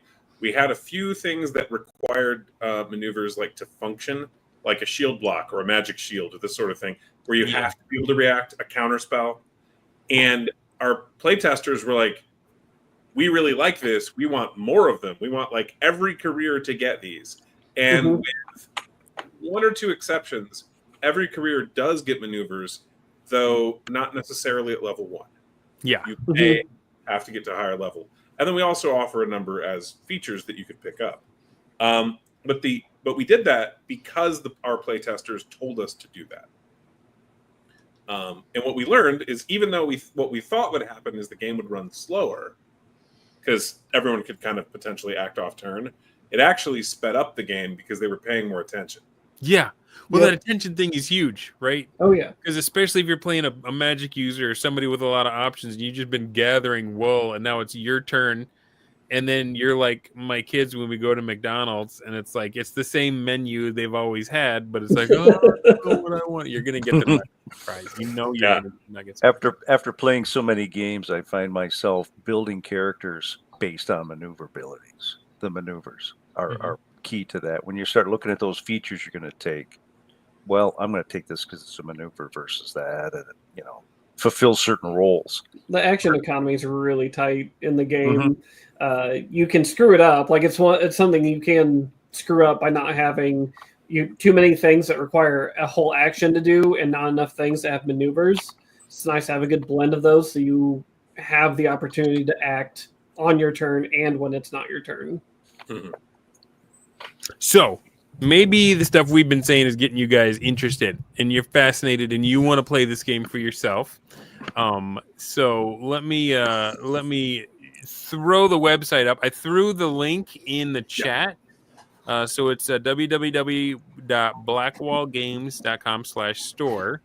And you can see here, you can get the PDF, you can get the soft cover, you can go for the hard cover. And there's a bunch of freebies on here too. You can get a map, character sheets, skyship supplement. I haven't actually looked at the skyships yet. That could be cool. And then you get the basic one as well. And so you got the events, you got the blog, you got it all. And you guys do a lot of, well, maybe not a lot. You go to cons. You have been running this game. Like your partner wasn't even here to sign my book because he was running a con while we were playing. And I gotta say, it almost felt like a little mini con right there at your place. Like, well, yeah. I mean, that's part of the fun, right? Is being able to get together, play with friends, and sometimes it's fun to be able to like take a weekend or so. Yeah, the only errata would be like a typo. There is no rules errata. There are like answering Brett Walker's somewhere question. The word orc. I think our software got helpful and corrected it to orb. We meant of course it did. Yeah. My orbs are different. Yeah, but that's really obvious in context if you read the sentence because it's in the middle of describing some orcs. So other than like that kind of thing, which is corrected in the PDF and any new print runs will be corrected in, no, there's no errata. The art on the cover was done by the Basic Expert, who was on a recent episode of my show for both Basic and Advanced. And here's the other thing. It's so good too. So here's my Basic the art throughout is color. Gorgeous. It's it's phenomenal. It's great paper. Here's my hardback of the advanced, and you can see all of the art inside is full color. These are gorgeous books. It's just fun to sit there and flip through them. Absolutely. So thanks. Yeah, there's over 100 pieces of artwork in there, and we paid. We had seven real artists, no AI stuff. Real human artists, no AI, no pixels were harmed in the making of this art. Indeed. All right. And go ahead. while we were there, we also got to play Dropship. Yeah, we did. And that's what everyone's been waiting for. But before we get to that, we need a word from our sponsor. Oh, yes. Let me grab another link from y'all and throw it in the chat. So there is an ongoing Kickstarter right now, and Critical Dom, you want to just kind of give us the rundown? I'm going to throw that up on the screen as well. What are you building? What are you making? Maybe not everybody saw the first time you came on my show. Pitch us what your Kickstarter is, and have at it, bro.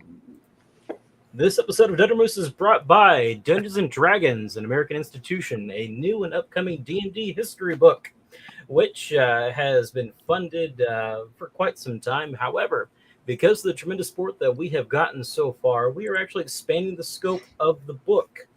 The fellow who runs DaveCon, Victor, reached out to me and said that if I can get to DaveCon this coming April, he'll give me interviews with some legendary players who are actually going to be coming.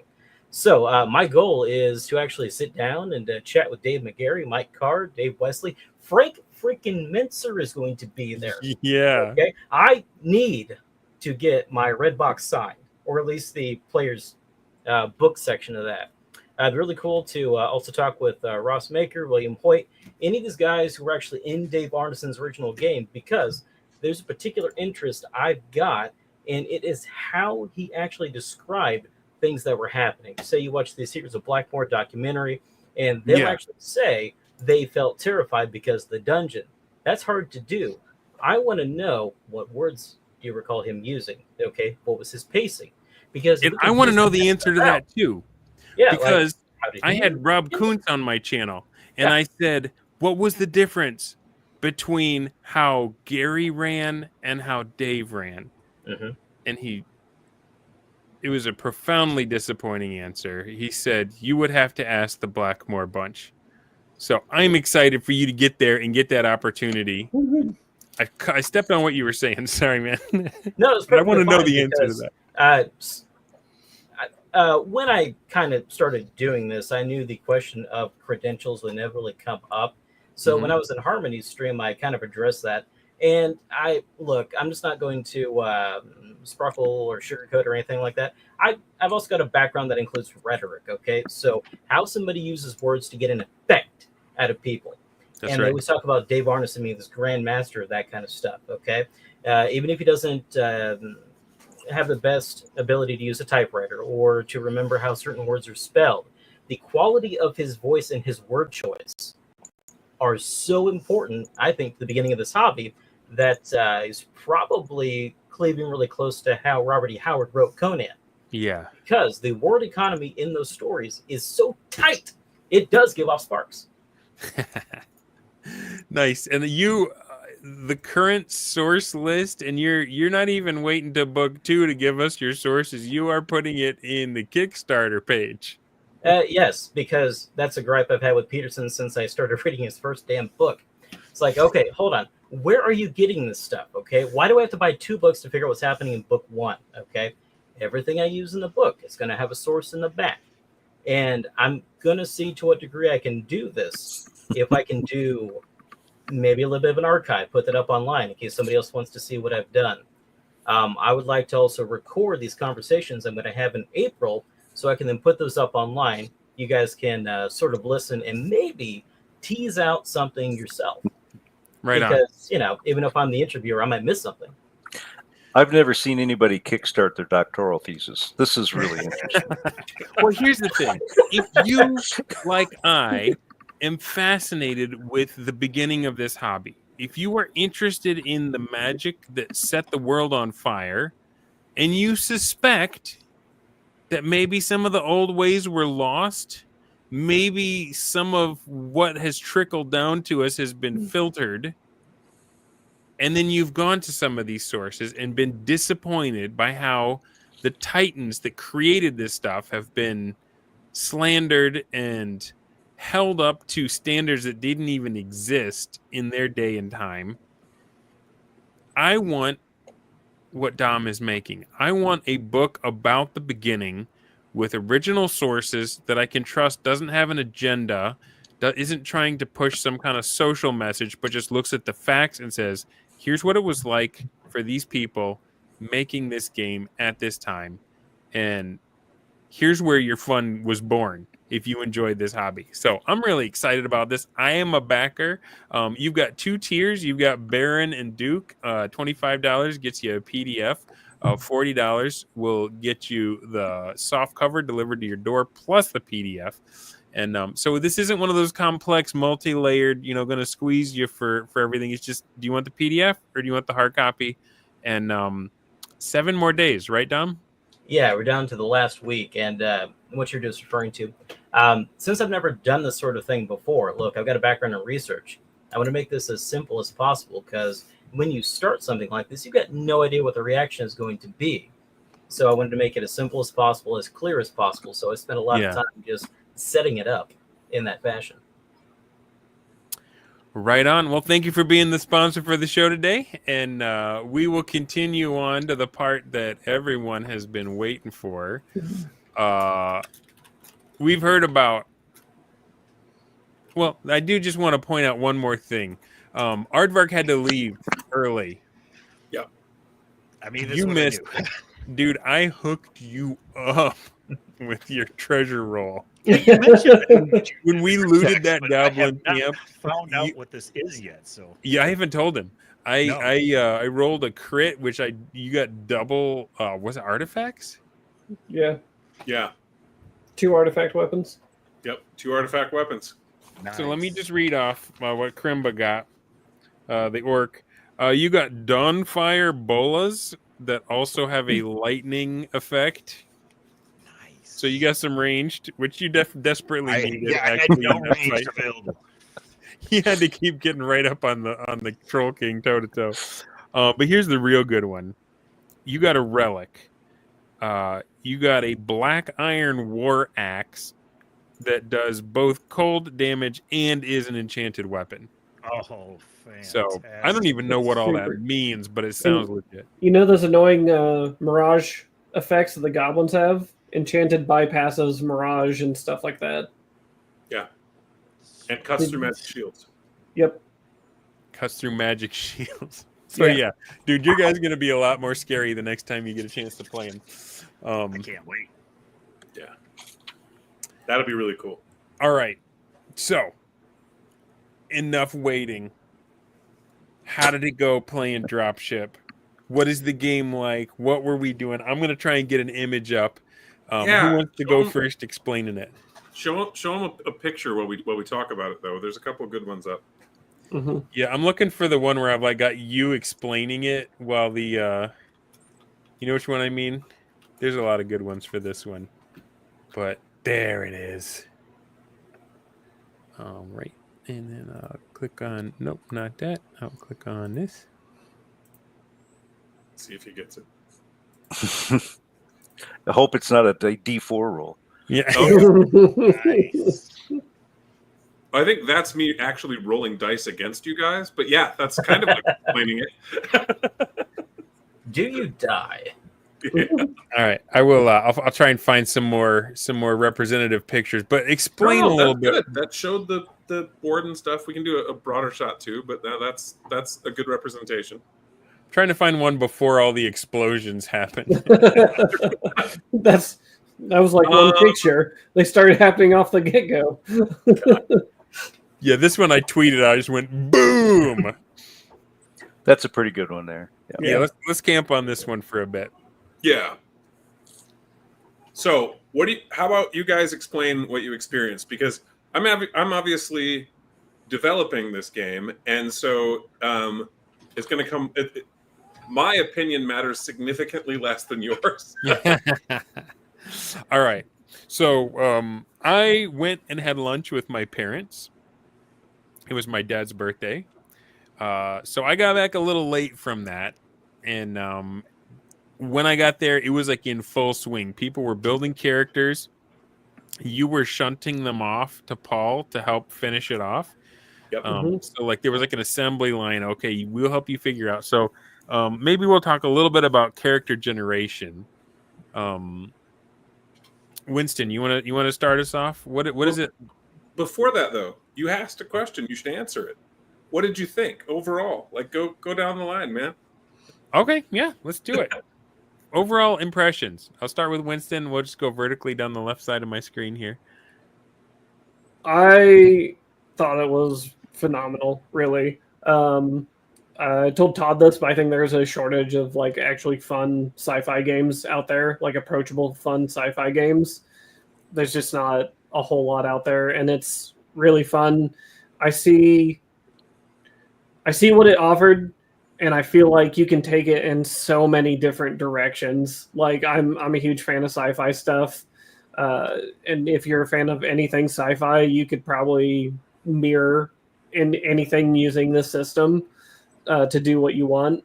Chubby Funster says this reminds me of an XCOM counter. That is exactly what the ground combat felt like, and it was phenomenal. Like it was really fun. Like once we kicked off the actual fighting.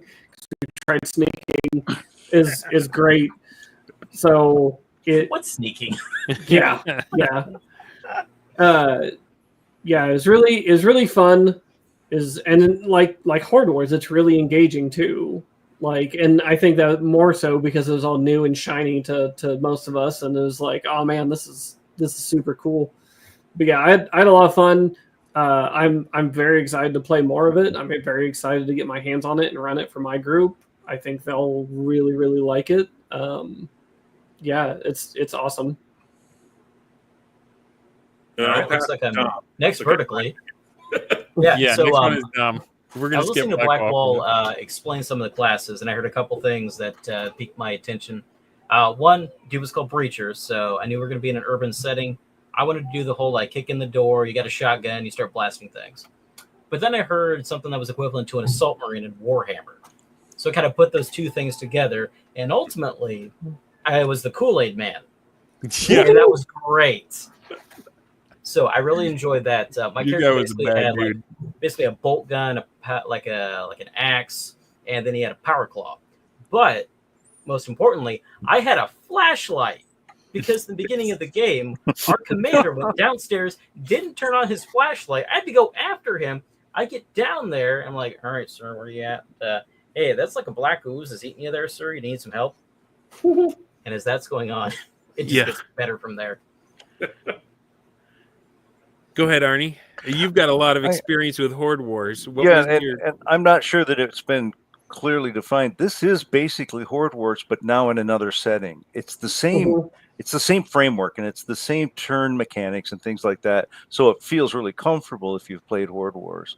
But it works super well in here in the same manner that the maneuvers keep you invested in the complete teamwork.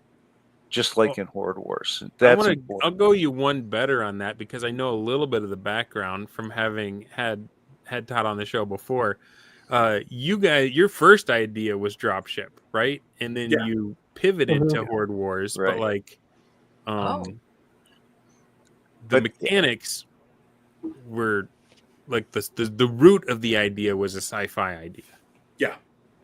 So the other aspect is in character creation.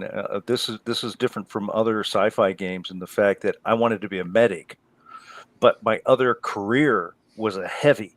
So the fact that I was a heavy was shooting the mech across the map and having it go down from the medic. So there's you're not like, oh, I'm a thief and this is my only thing. So that I thought was amazing. Now, the other thing that really impressed me was that in Horde Wars, magic feels like magic. It just feels otherworldly. Yeah. And in this game, it feels like technology. The way it's structured, the way that you build your character and your limitations, and you're also what interacts with other pieces of equipment, it feels more like technology. And I really appreciated that. I completely was in the future fighting a mech, and in the future getting exploded by my compatriots' bombs because the enemy took them. That type of thing. It's pretty fun. Yeah. So I guess it's my turn. I'm not trying to snub you, Aardvark, but you weren't around for this game. So I wasn't around for it. Don't worry about that. Feel free to ask us any questions you have, anything that occurs to you, and you're like, what was this like, or whatever. I'm loving what I'm hearing so far. So for me, this is weird. I fully expected to identify more with my fantasy character than with the sci-fi one. I don't know why that is, but maybe it's just because D&D brain or whatever. But I have a much better idea of who this guy is that I played in the science fiction one than Horde Wars. Because so the first choice is, what kind of human are you? Right? Because it's humanocentric, but humans are not all the same because they've grown up in different environments. So my first choice was, I don't know why I gravitated to, but there's a human called a Wastelander who they grow up post-apocalyptic vibes, right? The planets that they're on may be close to gas giants or whatever, but like they don't live very long. No. Some of the humans live very long compared to what we would do. But my Wastelander doesn't live long, but he is very resistant to radiation because he's just been around. Like that's one of the things that happened to those poor humans that lived. How old was your character? Huh? How old was your character? Oh, he was 18. He was middle-aged, about ready to retire. Well, once you get to 20, you start rolling to see if you die, right? Like, yeah. And that's kind of a traveler thing. It's like you can die in character creation if your guy's old enough. Yeah. So I'm just picturing like Mad Max, right? Like I'm picturing the dude from Road Warrior, the one that the humongous is like favorite lieutenant, the guy with the feathers and the football pads. I'm like, that's just where he comes from. And then again, like with like what we experienced with Advanced Horde Wars, is you get two different classes. And so I'm looking at this awesome map that's set up, and I'm looking at like these buildings, and I was like, I want mobility. And so I chose a paladin. I'm the orange guy down there on the map. You know, so you can click on it, and we were actually inside the building, which is why we put our guys down here. We weren't on the outside of it, but this kind of represented us starting off in this building. Yeah. And the paladin has an ability where he can jump either 6 spaces forward or 4 spaces vertically. And I thought that'd be cool. He gets to wear power armor, and that allowed me to get some Cortex boots so I could push it to 1. So normally you have a movement of 6, I had a movement of 7. And so here I'm like a space marine, but I'm like, I almost felt like either like somebody from Necromunda or a Chaos Marine, because I'm just like this Wastelander. And then the other thing is it's Dropship, right? And we were starting off on the ground, but I don't think anybody had picked a pilot yet. Right. And so I chose the ace pilot. Somebody's got to fly the ship, right? Oh, that came in clutch. Yeah, that came in way clutch. Necessary. But like, again, the combinations will start to play off each other, and you can do interesting maneuvers and stuff. And the thing that was interesting about it in a military sense in the sci-fi that we didn't get with I felt like with Horde Wars, we were all just kind of equals, or Knights of the Round Table. Everyone, had the same. But like in this one, we had a Marine.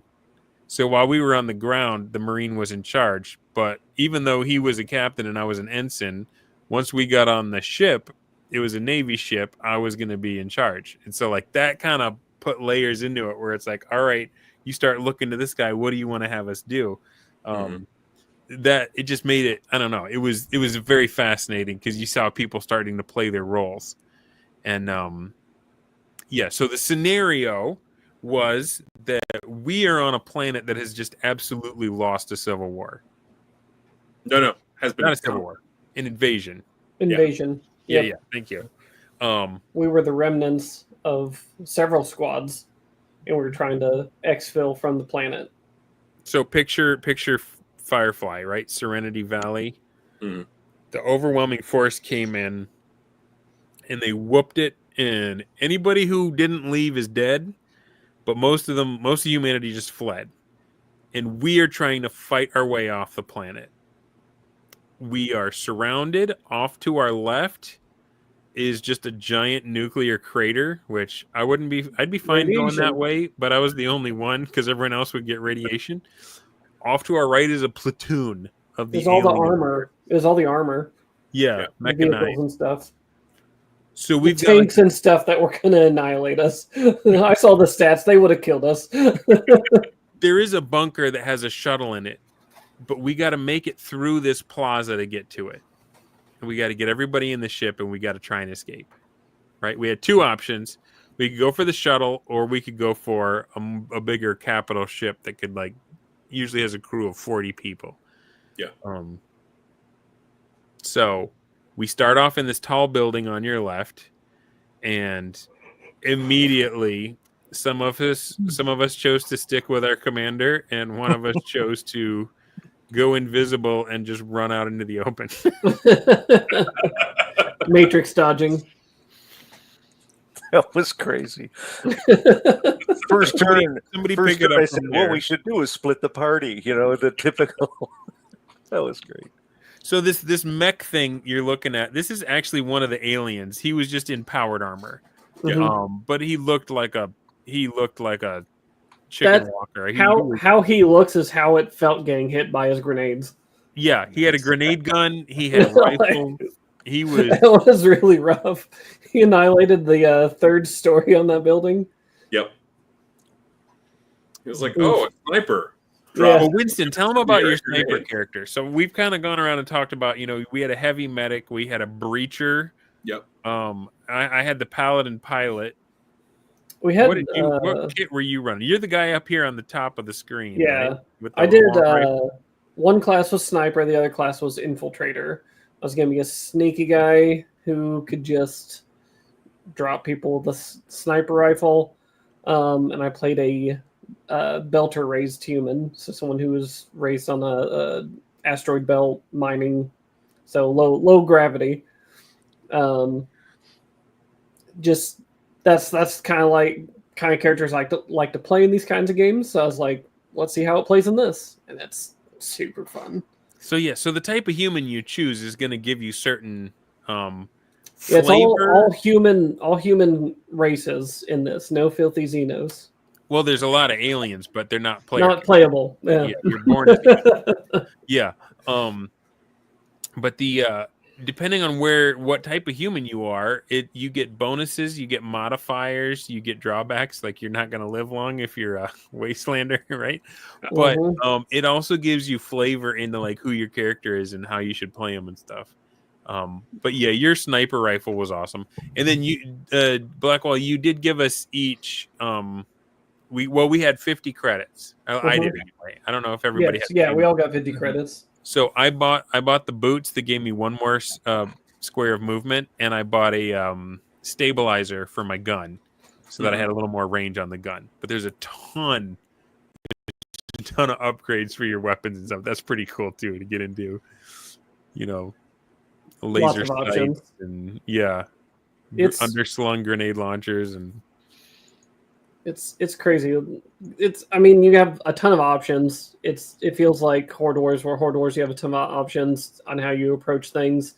This is no different. They give you, you're given several avenues that you can go down, and you can focus things. You can go broad. Like, it's awesome. So Calvin, he's the guy down here. He looks like Neo from the Matrix. His character's actually jumping to the side, firing two pistols while his trench coat billows out. And we kind of made the joke that he was just dive rolling wherever he went around the map, like he was playing some. What was the game you guys said? Dark Souls. Dark Souls Zelda. Oh, yeah. Yeah, he was just tumbling invisibly around the map. But anyway, we're all in the building, and we've got skills. Either you get a couple from the stuff you choose, and then you for each subclass you get to choose one skill on your own. And so one of the ones I picked was it's not street smart, it's underworld. Underworld. And so first round, we're trying to stay silent. This isn't run out and shoot everything, right? Because we got trouble if we do that. We're trying to be stealthy. Calvin goes invisible and runs out into the street, and like that's when he plopped that mech down. Is when Calvin ran out there, and we're like, "Oh shoot!" And we don't know what kind of sensors array that thing. Like Calvin's invisible from his tech, but we don't know if that thing can still see him or not. Yeah. Right. So that was a oh crap moment. Then I used my underworld to say, all right, I'm thinking of the way smugglers would try to get around. I'm thinking of the way that, people would sneak. I was like, is there a way between this tall building where we are now and that building across the street? Like, I'm thinking, how can we get from one to the other without having to risk ourselves out in the open? And DM's like, well, yeah, there's a whole network of sewer tunnels under the buildings. You can go through there.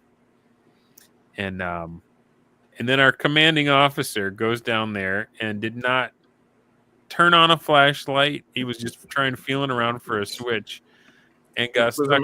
A more serious mistake than you might expect in that situation. Tell him about it.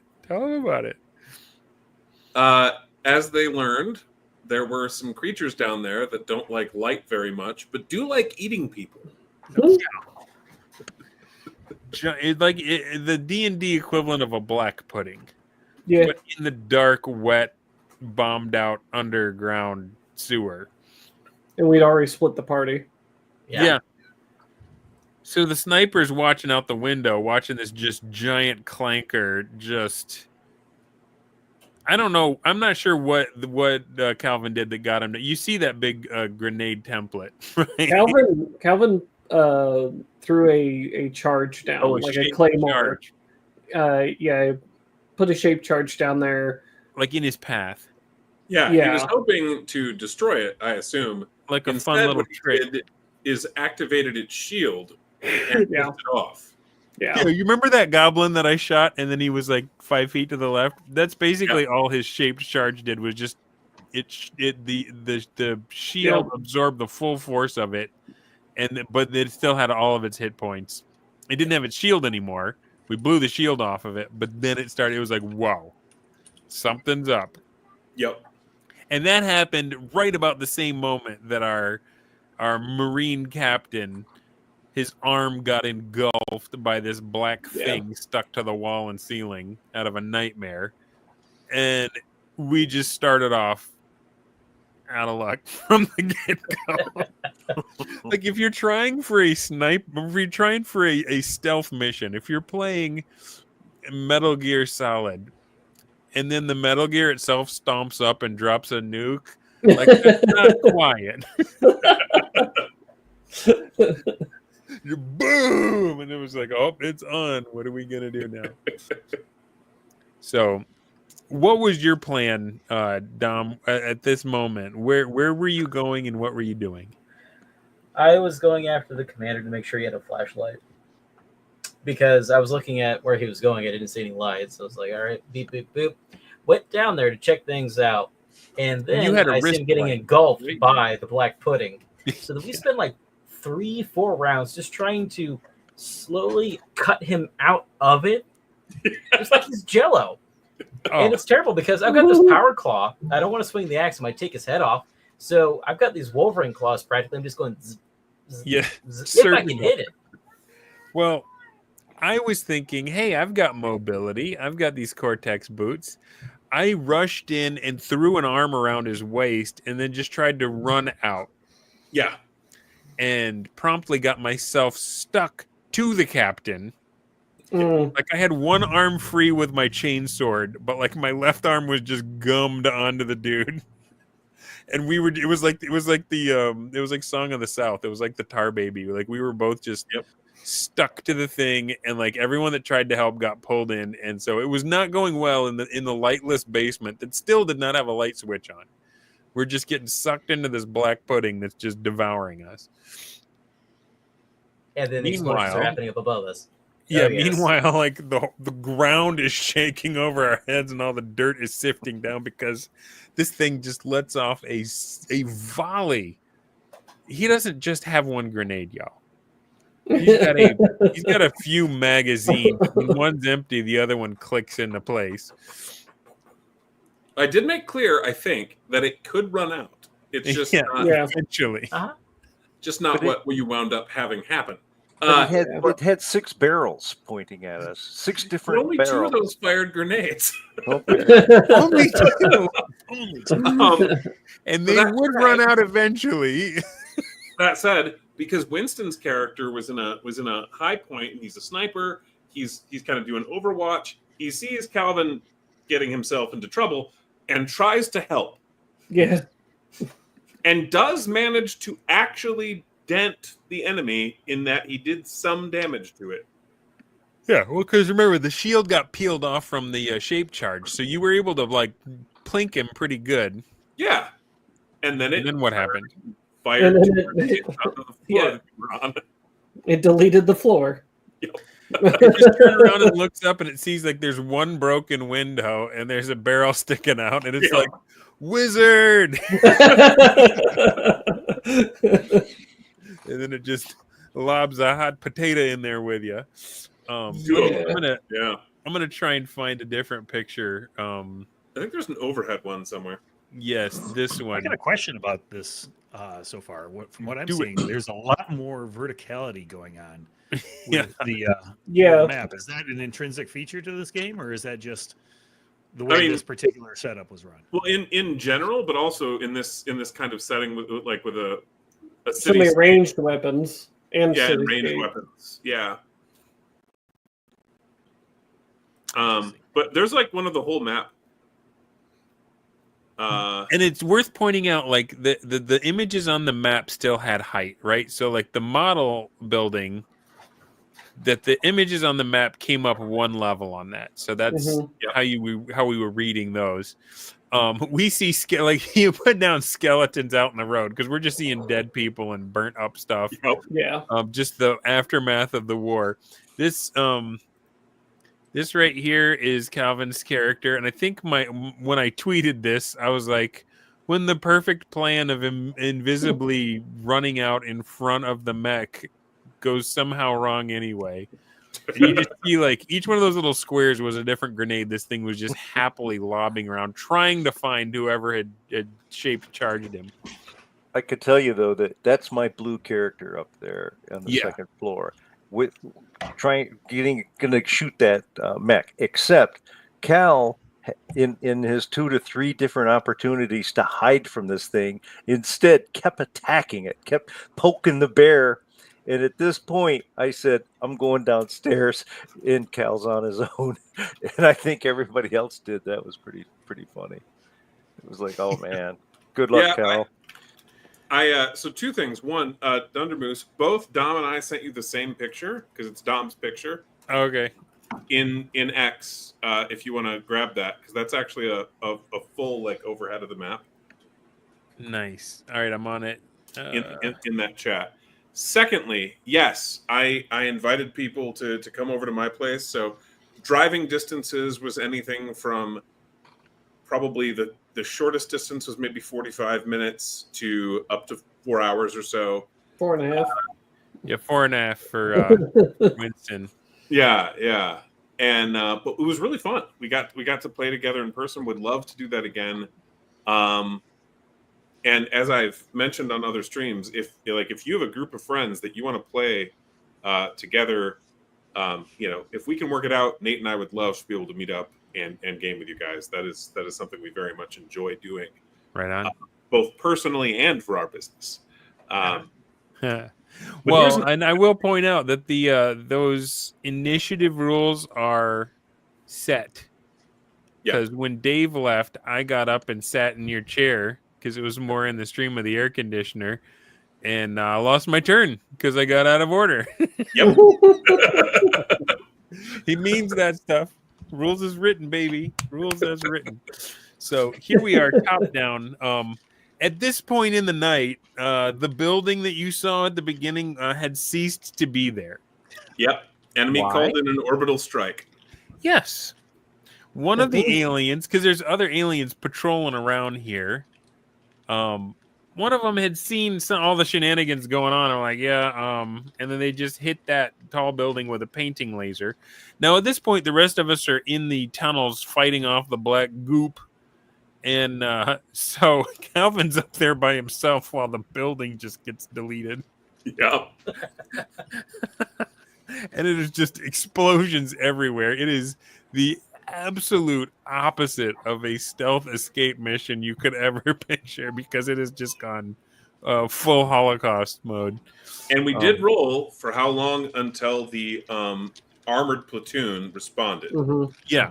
So that it's not like that was like, oh, because you're playing on this map, they're not going to show up. It's like, nope, all this stuff starts going down. You've got No, dude, I've sandwiched a party on a map like this. I've had an entire company of infantry approach from one direction and armor from the other direction because they were dumb on a stealth mission, and they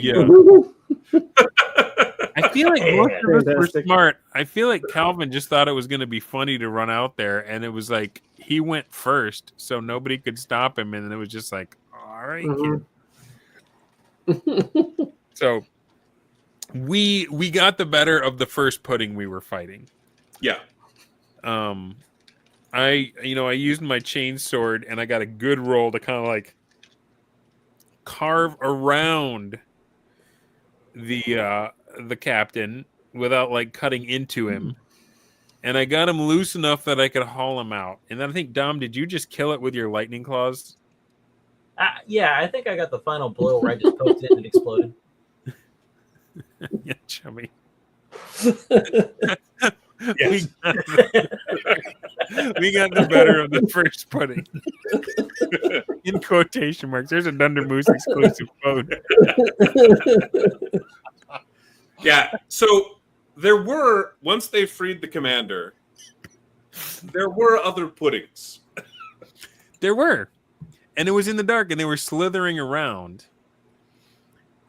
So we started moving tactically, because I think Dom and I were the only ones with wrist lights. Yeah. Yeah. Arnie, did you have one? No. I forgot to buy really good equipment. I think We went Calvin into the was other dungeon one with who no had a torches. flashlight, and he was nowhere near. There were two wrist lights. And the wrist light is limited. It's not like a full-on torch. It like shoots a straight beam light. Like you can only see a little bit at a time. It's I mean, it's good for stealth if you don't want to give away your position. If you still want to see stuff like how to type in a code on a pad or whatever. But like if you're trying to find something that's actively hiding from you and waiting to envelop you in the dark, chubby.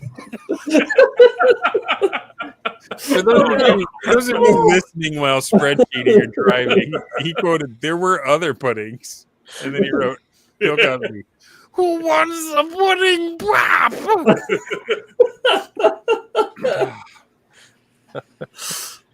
What were we talking about? We were bouldering our way down below. Wrist lights. Puddings. Whatever. They learned by stacking up, moving tactically as a group, that these creatures did not like illumination, would actually move away from the light. And they were very careful to use the illumination to like hold back the creatures as they got their group in the sewers over to the other building. Yeah, so Dom was aiming to the back, I was aiming to the front, because there was one behind us and there was one, we didn't know if it would have gone off to the left or to the right, but by using our lights, we didn't have to keep fighting them. We could just scare them off with our lights, and we came up in that other brown building, and that's when the big orange one went kaput. And so the chicken walker had been like just walking its patrol around that kind of roundabout circle, and Calvin had like dodged across the middle and just uncovered a bunch more of those scouts or patrol guys or whatever they were. They were very creepy looking. You can't really see from this picture. Thank you. But like Can I zoom in on these guys? Maybe. Nope, I'm just making my close button bigger and smaller. That's great. Yay. But what he did was he accidentally revealed his location to the only enemy who could just directly, other than by shining a light on him, who could directly break his invisibility. Yeah. And that was a mistake. Yeah. That dropped like instantly. Well, he's not in power armor, and he's out there by himself, and everything is out there looking at him when he shows up.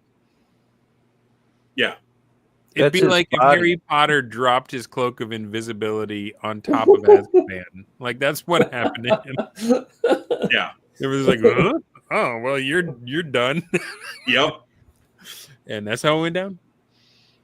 And then that creature, the one who dropped him, stole an explosive off his body and planted it the shape charge next to him. He had 2 shape charges, and the creature was smart enough to use it. So now we're all in the brown building. Yeah. We've got Overwatch. There's like a red and green building you guys see right here. There was one of the alien had a sniper on the roof there. And I think, Winston, you had an eye on him, right? Yeah. From one of our windows. Oh, yeah.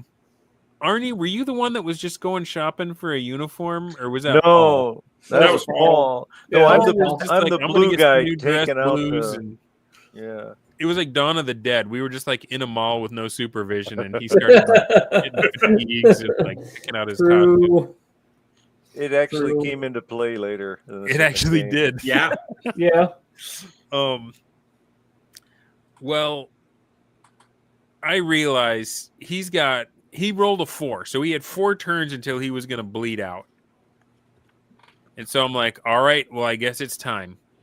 I had painkillers. I wasn't the medic, but I had some painkillers that I could use to prolong his life. And so I opened the door and I ran with my full 7 squares, and then I used my leap, which brought me to the top of the fountain. Mm-hmm.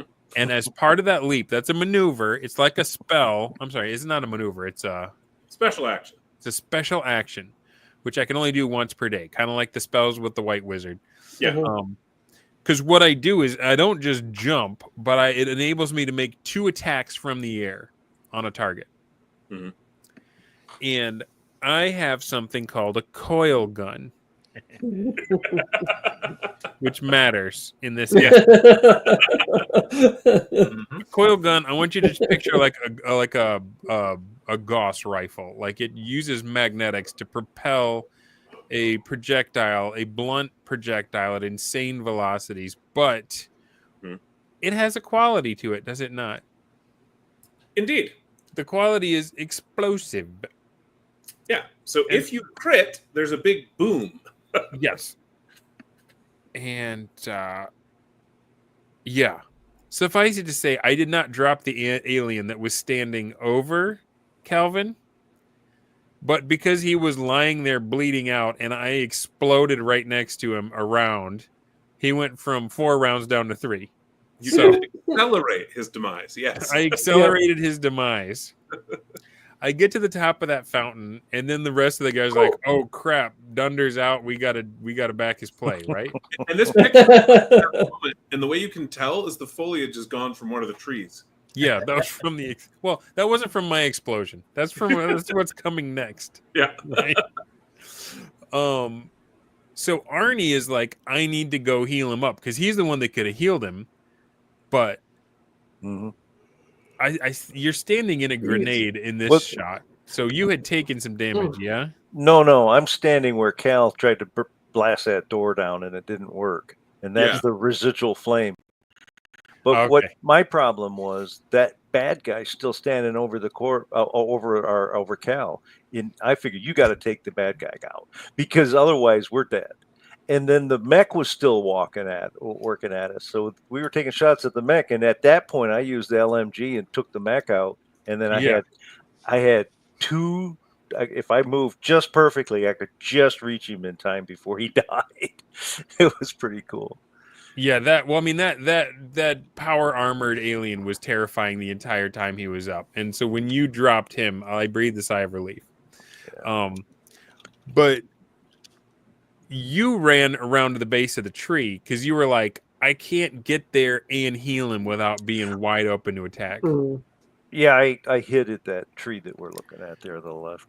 And our right flank is just all those aliens. And was that, Dom? Was that when you went Kool-Aid Man out the wall? Yeah. So because my character was a creature, I've got the special overcharged shield that absorbs every hit on the first round of combat. Right. In this situation, I thought I'd burst on out, take all this fire, and it worked out pretty well. I don't even think I got shot at there because everybody was just dropping an alien, and I think I took out one guy myself there. Yeah. Yeah. So I mean that's just cinematic as all crap. Is like this red power armor just exploding out of the wall, bricks flying everywhere, and just claw on one side, gun blazing on the other. I mean, Yeah. it's amazing. Oh yeah. But moments later, there was a post that said, "Oh no!" Yeah.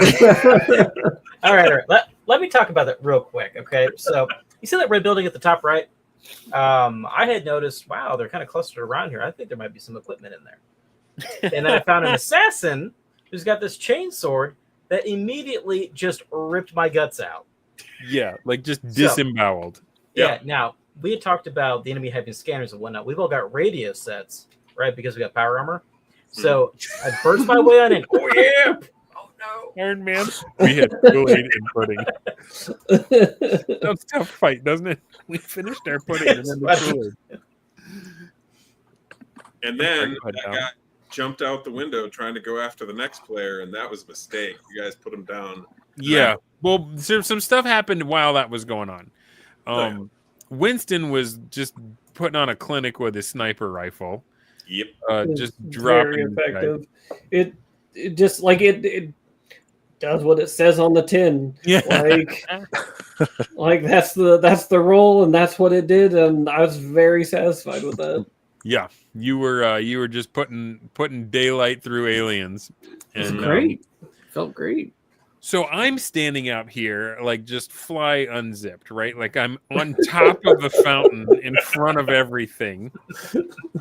He's bleeding out, and there's a full health alien standing over him. And and you know, Kool-Aid Man, so cinematic, busting out of the wall. It's like, I'm gonna have my experience of being, you know, cinematic. I didn't realize I'd already had my moment. It was when I jumped on top of the fountain. What happened next was less than noble.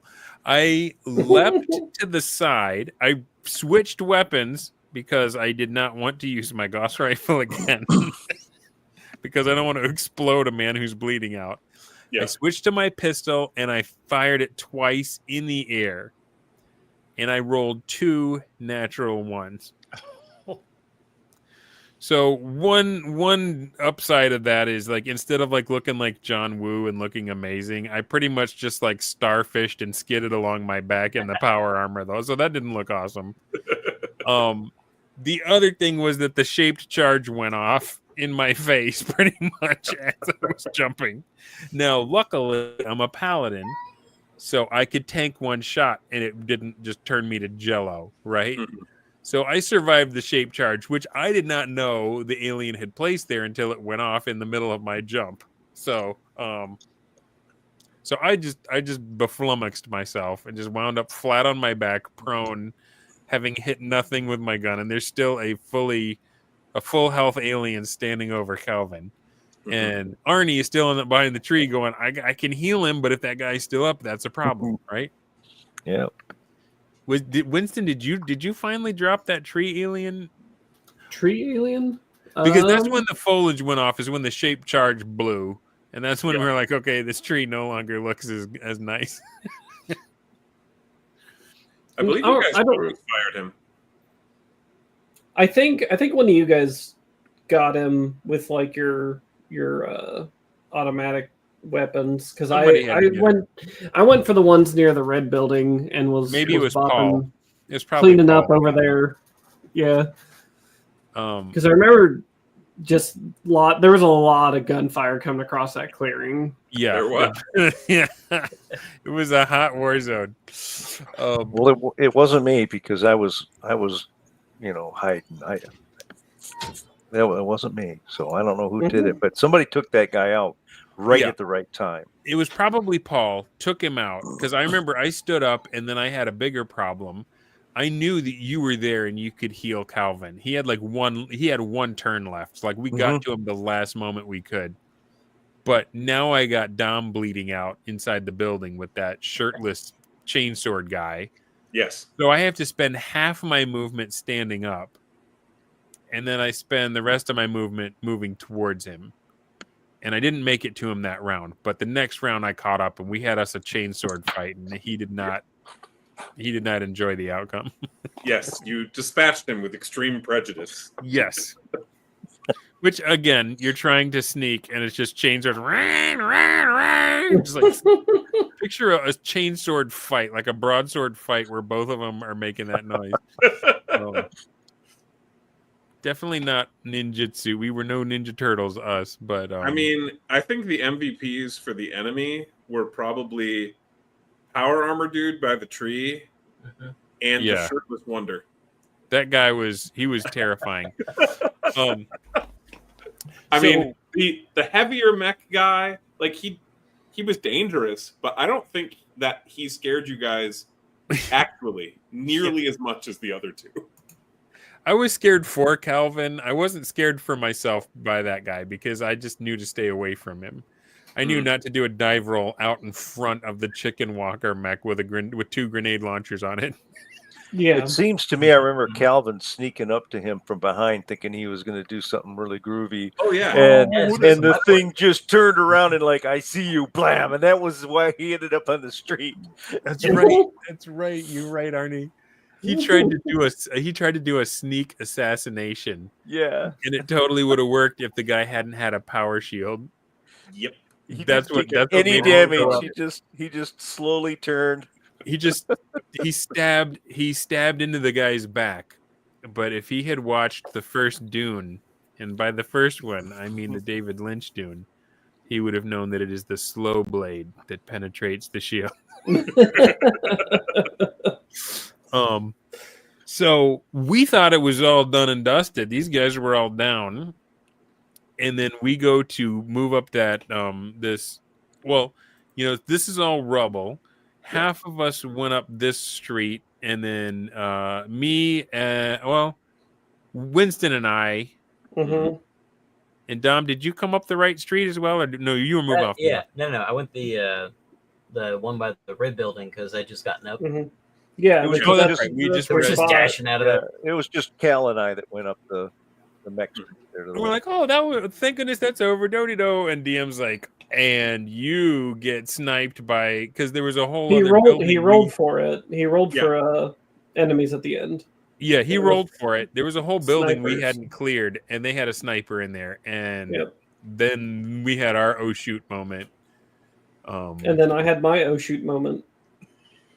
And then you were like, "Hey, look! There's one pane of glass that's broken with a barrel sticking out." Yeah. And I think I had regrets. You made his head a canoe with your sniper rifle. And then, I think that shot like double his hit points to him or something dumb. It was excessive, but necessary. Yeah. So the cool thing though, after this, right, is they get to this underground human base that the humans left the security system on for, but have ditched, and they're supposed to try and get in there. None of them are actually authorized to be there. Yeah, it's not like, oh, you made it to home base, you're safe. It's like, oh shoot, how are we going to get into this thing? Yeah. And so they had to like break into the human base without setting off the security system. So they wound up tricking it because there was a guy who was at least in the right branch. Yes, right? I was in the Navy. Yeah. And did we get a key card or something? I'm trying to remember. Calvin did some alien stuff, whatever. He saw into the past, right? Oh, because he got a key code. Yeah, Calvin stole the code. You know what? When Calvin was up, he was keeping a lot of stuff going because his special ability was he could force a re-roll. He could look into the future and see two paths and choose the one he liked better. Yep.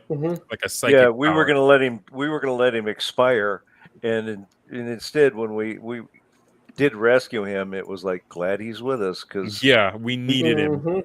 I think you showed your ID card in the it let us pass. So that's or again. Paul that's did. Paul did that mechanic where you use a maneuver that's not on your turn that makes all the difference. Mm-hmm. Instead of just trying to re-roll your own hit dice to shoot somebody, now you're like, I'm going to save this for when it's clutch and then play it correctly.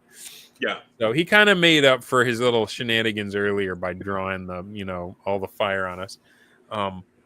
But again, just like with Horde Wars Advanced, I'm like, okay, we made it off the map. We're good. And it's like, nope, this game's still going. We tricked the security system, which, by the way, had like turret-mounted shotguns. That was not going to go well if we failed that. That was going to end poorly for us. We get in there, we're like trying to loot all the vending machines, get whatever supplies we can. I wound up with a few grenades. Who was it that got the optics? Was that Calvin? It was Calvin. Yeah. The X-ray goggles. X-ray goggles. Mm-hmm. And yeah, I'm sorry. And Dom got a very important cigar. Dom was like, "That's all I want is a stogie, man." He's like, I bought it from the vending machine. He bought it from the He vending bought it. machine. Yeah, he didn't even break into it. He just bought it. Victory dance. Somebody actually bought a life support system and rebreathers. And Aardvark, it was a good thing you actually did leave because there was like just enough people for how many would fit on the shuttle. Like if you'd have been there, we would have had to leave there. Cal You guys behind. got there, found that out, and then had some choices to make. Right. Yeah, we would have had to put you on the outside of the ship with a life support system, and you would have just had to hold on while we lifted off. Yep, that would have been an option. You could have also tried to go for the Corvette. Yeah, we didn't go for the Corvette. No. We thought, silly us, it would be easier to sneak away in a smaller ship. So we get in the ship. Everyone's got their loot. We even a stogie. And now I'm in charge, right? Because the Navy and we're on the ship. I may be Ensign Wesley Crusher, but you're calling me Captain Crusher now. And we take off, and Blackwall is like, "All right, I want you to roll a D8 to see what side of the planet the ship is on when you lift off." Oh boy! And I don't Hey, I remember. gotta interrupt you guys real quick. Sorry. So we've got those little anti-toddler. Yeah. Okay, so you put it on the door handle, right? My son, who's like basically a little thief at this stage, just figured that out. So I'm gonna have to pop off here and put this kid to bed. Okay. Oh, no worries, man. No worries. No, this Good was game, a man. great time. You guys are really gonna enjoy the climax as this comes on up because it really just comes down to rerolls and Dunder Moose. Oh man, dude, no, you were Johnny on the spot with the nukes too, though. So Yeah. Oh yeah. So you have a good one, guys. all right, I'll have talk a to you great soon, all right? night, everyone. Support the Kickstarter. Make sure you find out what really happened at the beginning of the hobby. Thanks for being with us tonight, Dom. It was good playing with you. It's good being with you, bro. Yeah. There, guys. On that same note, I think I should probably pop off myself. All right. About being at work in about 4 hours. Okay. Have a good one, Aardvark. Thanks for being on the show, man. Good having Thanks. you. So once again, yeah, we're off the map, but we are not done playing the scenario. We got to figure out how we're going to save our bacon. And I rolled the exact wrong number, and the ship, the ship that blew up the building from orbit. Yeah. Turns out right when we lifted off, it was directly overhead. And I'm like, Blackwall, are you kidding me? We just barely survived that. Now you're throwing a capital ship at our little shuttle. And he's like, oh, yeah, and they're launching fighters. It was not by design. John, And it was he's not like- by design. You rolled it. And he's like, now roll to see how long it takes you to break Atmo. Roll a D4. And guess what old Dunder rolled? Max. I rolled 4, so it's going to take us 4 rounds of fighting this thing off before we even get to space. Yeah. Yeah. Um, Oh my goodness. This is such a. And then after that. So this is where my ace pilot subclass really kicks in, because it's almost like Paladin for a spaceship in that you can do a barrel roll and ignore the first hit. Right. Yeah, The only difference is that when you're a Paladin, it's just your shield that tanks it. When you're a ace pilot, all of your friends are rolling around there like dice inside the ship while you're still very much in a gravity well doing barrel rolls. So you were using barrel rolls, but your ship also had a shield. Yes. Yeah. And the rest of the team was either assisting you, trying to jam the enemy's sensors to buff the defense of your shuttle. Yeah. To play with the shields to try to buff the defense of your shuttle, to give bonuses to Dom while he was shooting the weapons. Arnman, his assistants saved the entire ship on several turns. Yes. And Cal gave me rerolls twice to make Yeah. that happen. So this is how that maneuver thing works. It was like skin of your teeth, man. Oh yeah. So 4 rounds, and this ship has arrays of gun. There was 3 gun batteries that got to go off on us each time. Yeah. And they launched a swarm of fighters. Yeah. And so it was also shooting at you. So I am just a leaf on the wind. Watch me soar. I am just rolling around like mad. I'm dodging as much as I can. Our shield is tanking as much as it can, and we're still getting potholed like crazy. And you got people running around on the inside of the ship trying to spray the foam and weld, plates and repair kits. They have repair kits, and they're just trying to keep the thing together for long enough for us to get out into space. Mm-hmm. Dom jumps on the guns, and there's what was the name of the gun we had an array of weapons, like beams or something. Yeah, you had the Aegis array, and then you had 6 nuclear warheads. Yeah. So we had Aegis array and 6 nuclear warheads, which you'd think would be well, you win, you have nukes, right? But in space, nukes aren't as amazing as they are on the planet, because there's not that pressure wave. There's not the medium of air for all the destructive force to go through. So you still need to be accurate even with a nuke in space. Well, long story short, we just kept getting shot, and we kept shooting back and giving as good as we got. And you did knock out the fighter trio. Yeah. Once we got past the ship, though, we still had to get to fast light travel, and you managed to make that difficult. Did I roll 3 for that one? It's two two times. I think it was going to take. Yeah, our jump drive to get the jump drive going. Spool up, yeah. FTL wasn't online yet or something. Oh my god! And you did manage to knock out, I think it was one system on the enemy ship. It just wasn't one that was relevant. Yeah. To we knocked out their air freshener system or potpourri or something. So. But bowling alley.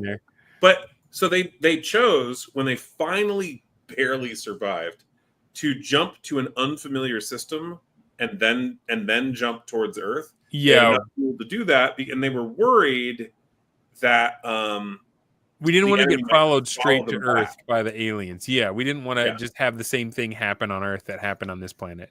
Yeah, Mm-hmm.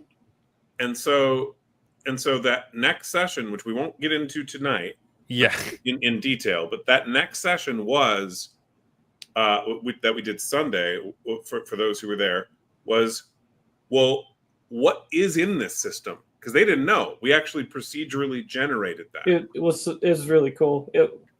Narratively, it worked out to be just really awesome. Wow. Yeah. And just played out really well. And it is the Horde Wars experience where, is this going to be a TPK? No. All right. Is this going to be a TPK? Yeah. Fantastic. Very tense, edge of your seat, everybody operating at their optimal level for the team, and you somehow, either you're going to fail or you're not. There was famine, there was disease, There were Yes. monkey men. Yes. Monkey man. Monkey men. There was a huge belt of salvage equipment that was orbiting this planet that we found. That was cool. Ship graveyard. There was a disease situation we had to deal with, and we got to meet a new race. Mhm. And so there was a lot that happened that felt more like a Star Trek episode than it's a fight. There was a lot every- of exploration and meeting the aliens, and it was really fun. Every step of this game, like from like the groundwork to the escape and then to the new system, felt like just a different genre of sci-fi that we were playing, and it seamlessly transitioned between those. Nice. And the theater of the great. mind worked wonderful. We had ground firing that we did to a ship coming in. We got chased into the passed system. We got chased into the the system. cruiser followed. And They did follow him. Oh, yeah, man. the ground fire to space was really cool. How that worked. Yeah. In the game. Because one thing. Go ahead. They basically, this ship graveyard. My explanation for why is there a ship graveyard, is that in this case there were two factions trying to take over the system, right? Which is what they rolled. Yeah. One it's of which contested was system. fleeing, actually. Mhm. It was the Frailar again. Oh, the Frailar. Yeah, and so I'm alien. like, all right, so why is there a ship graveyard in this contested system? And I was like, well, it's probably because there's something taking them both out. Because this is a really big ship graveyard. Why would they keep fighting over? There must be something valuable here. And then I was like, okay, so I have to figure out what valuable thing there is. And I decided that would be an ancient starbase that a advanced civilization left behind and that primitives have moved into. And so that's what they're fighting over. They want to capture this ancient starbase with all this cool technology. And the primitives, I mean, they're not like stupid. They don't want to get captured or conquered. So they're helping fight against it. And then but the way that they kept winning was they had cloaked orbital defense platforms. And one of the players knew how to read the local the dead alien language. Mhm. So when the players managed to interact with the apes peacefully, got access to the station, the ape men, as soon as the ape men realized the players could read the language, there was some back and forth, but the players managed to get access to the main defense control room. Nice. That included controlling the orbital defenses. And they suddenly saw why there was a ship graveyard. Mhm. So did you destroy the Frailar ship? Yeah, Absolutely, we did. yeah. The Guys had it last coming. They took out our space defenses too, coming in did. waves, basically in waves, because as they got closer and closer. the thing had over 400 HP, Wow. and it was There was one time, John, where I tried to use the computer to intercept some comms to see if we could see what this was, and I failed. And instead, I saw some stupid giant ape punching through the mouth of what looked like a patient and a dental situation, just like punching through and ripping teeth out. And we weren't sure what we saw, so we thought it might be their religion. So we were careful when we went down not to smile. We didn't want them to know we had What I hate that. That's hilarious. what he found was a reassuring dental ad. Don't worry, we'll hold you down while we rip out your tooth. We hire the biggest apes to help us in place. It'll go so fast you don't even need Novocaine. Yeah. So they It were was- watching it a was dental good. ad that's what they picked up for alien communications. like we knew at least they were apes. Yeah. It was a good way to wrap up the adventure. Like, It Yeah. was really fun. And I liked that you guys that we got to kind of discover together what was going on in the system. yeah. As like I said, just narratively, it played out in such a way that it not only made sense, but it was really cool at the same time. When I shot the cruiser coming in, I was manning one thing. I mistakenly rolled D10s instead of D8s, and Todd says, That's okay. We're playtesting. We'll just go with D10s from now. And it's like, yes. Yeah. But I rolled a 10, a 10, a 9, and an 8.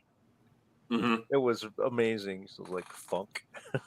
Yeah. So it was really fun. I hope we can do this again in the coming 4 to 6 month range, somewhere in there. Yeah. If you're at a con and you get a chance to play either Horde Wars or Dropship, definitely do. This is not like stuff that you've played before. This is a high stakes action RPG.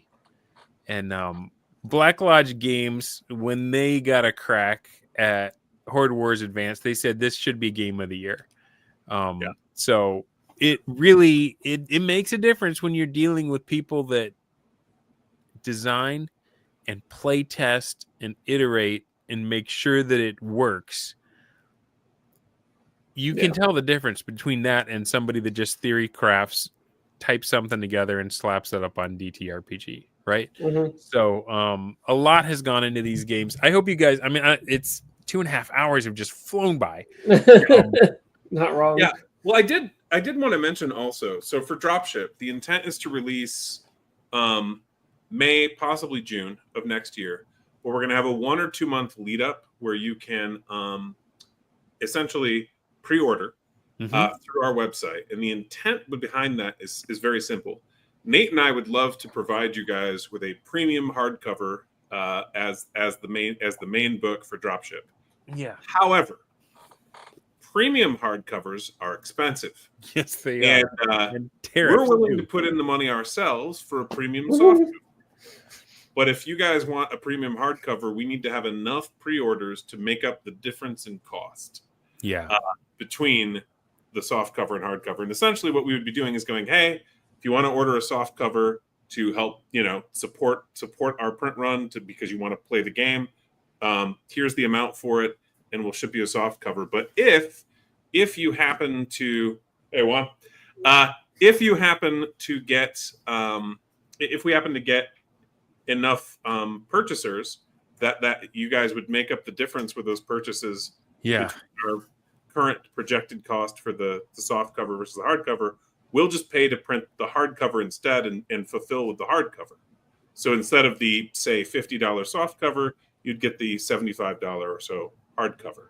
So if you want the hardcover, the audience really needs to signal that there's an appetite for that. That's correct. That's correct. Because the margins on these things are just, especially with the uncertainty and that kind of thing. Well, that, and it's a difference between, say, Stag says, "Shut up and take my money." Oh, great. So you can email us to get on the mailing list. Our email's listed right on our website. You can also, if you've purchased Horde Wars, we will let you know when Dropship goes live.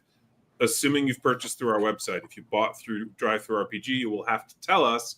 They won't let us have any of your information, which includes the ability to invite you to our Guilded server. Can't do it unless you contact us. Whereas if you order through our website, you'll get an invite as part of our normal processing. But anyway, I wanted to mention that because we would really love it if we got enough pledges to do that. But we're talking like 200 or 300 pre-orders.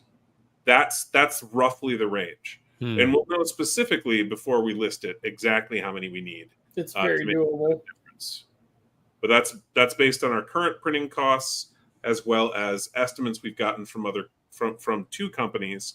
And by the time we go live with that, we'll have estimates from 3 different companies for what the actual cost is for that printing. How do I pre-order? So the pre-order will start a month or two from the launch. So right now, so April to May-ish of 2026 is when Dropship stuff will start ramping up. April 2026 is when that's going to go live. So if you're interested, I'll tell you guys what, I'm going to have Blackwall back on around that time just to remind you in case you forget. And we'll have another conversation. We may even have another session report to talk about what other crazy shenanigans we all got up to. And I thank you guys for staying extra. I have the greatest audience. I mean, sometimes you guys distract me in the chat. Sometimes you You call me Timu Magnamia. But I'm so glad you guys were with us. And Blackwall, thanks for putting it together. It was so much fun to play. So much fun. Good Brown friend. Wizard Winston, thanks for having my back and walking me through the system. And Arnie, great to meet you and fun to play. Thank you guys for That's coming great. on the show and making it what it was tonight. I appreciate you. We should get some play on Gilded server. Yeah. Yeah. You know, Should come I'm play. in Discords. I don't think I'm in a single Gilded. I need to get That's in the on only. the That's the only Gilded. one I do on there. It's fun. I've played quite a few sessions on the Gilded server, and it uses theater of the imagination, theater of the mind, and it's really smooth. It's a surprisingly smooth play. Rock on. And it's very fun. Everyone on there is pretty fun, and then you can usually find a game to jump in. There's 3 or 4 games a week going on the server. Yep. You know what? Malachi's right too. I should be in the Basic Experts Guild. I had him on last week. Oh, and stay tuned. Friday, I'm actually getting invited on someone else's show. I don't know if I'm pronouncing it correctly. Yang Yan Zhao has invited me to come talk on Friday at 9 p.m. And then next week is stacked, guys. I got B-dubs on Sunday. I got Diplomacy by X After Action Report on Monday. And then Tuesday, I got Chubby Funster himself. So there's a lot coming up on This Is Dunder Moose. Oh, looks like we're going to get some art here. Yeah. Little So bonus for those that stayed with us. Just a bit of a preview, just so you guys can glance at it. This is artwork for the Breacher that was actually Dom. being played by Dom, Mm-hmm. Yep. right? Kool-Aid Man. This one, there's going to be a little editing yet, but this is an almost done bridge officer. I really like his expression. I like his mustache. Yeah, He's a 20-year-old. Yeah. What were you, Wastelander? And just I love it so much. to quick give you a few, just a look at some of I the love artwork that we've got coming in for the book. Heck yeah. There he is. There's a waste. There he is. Yeah, I got 15.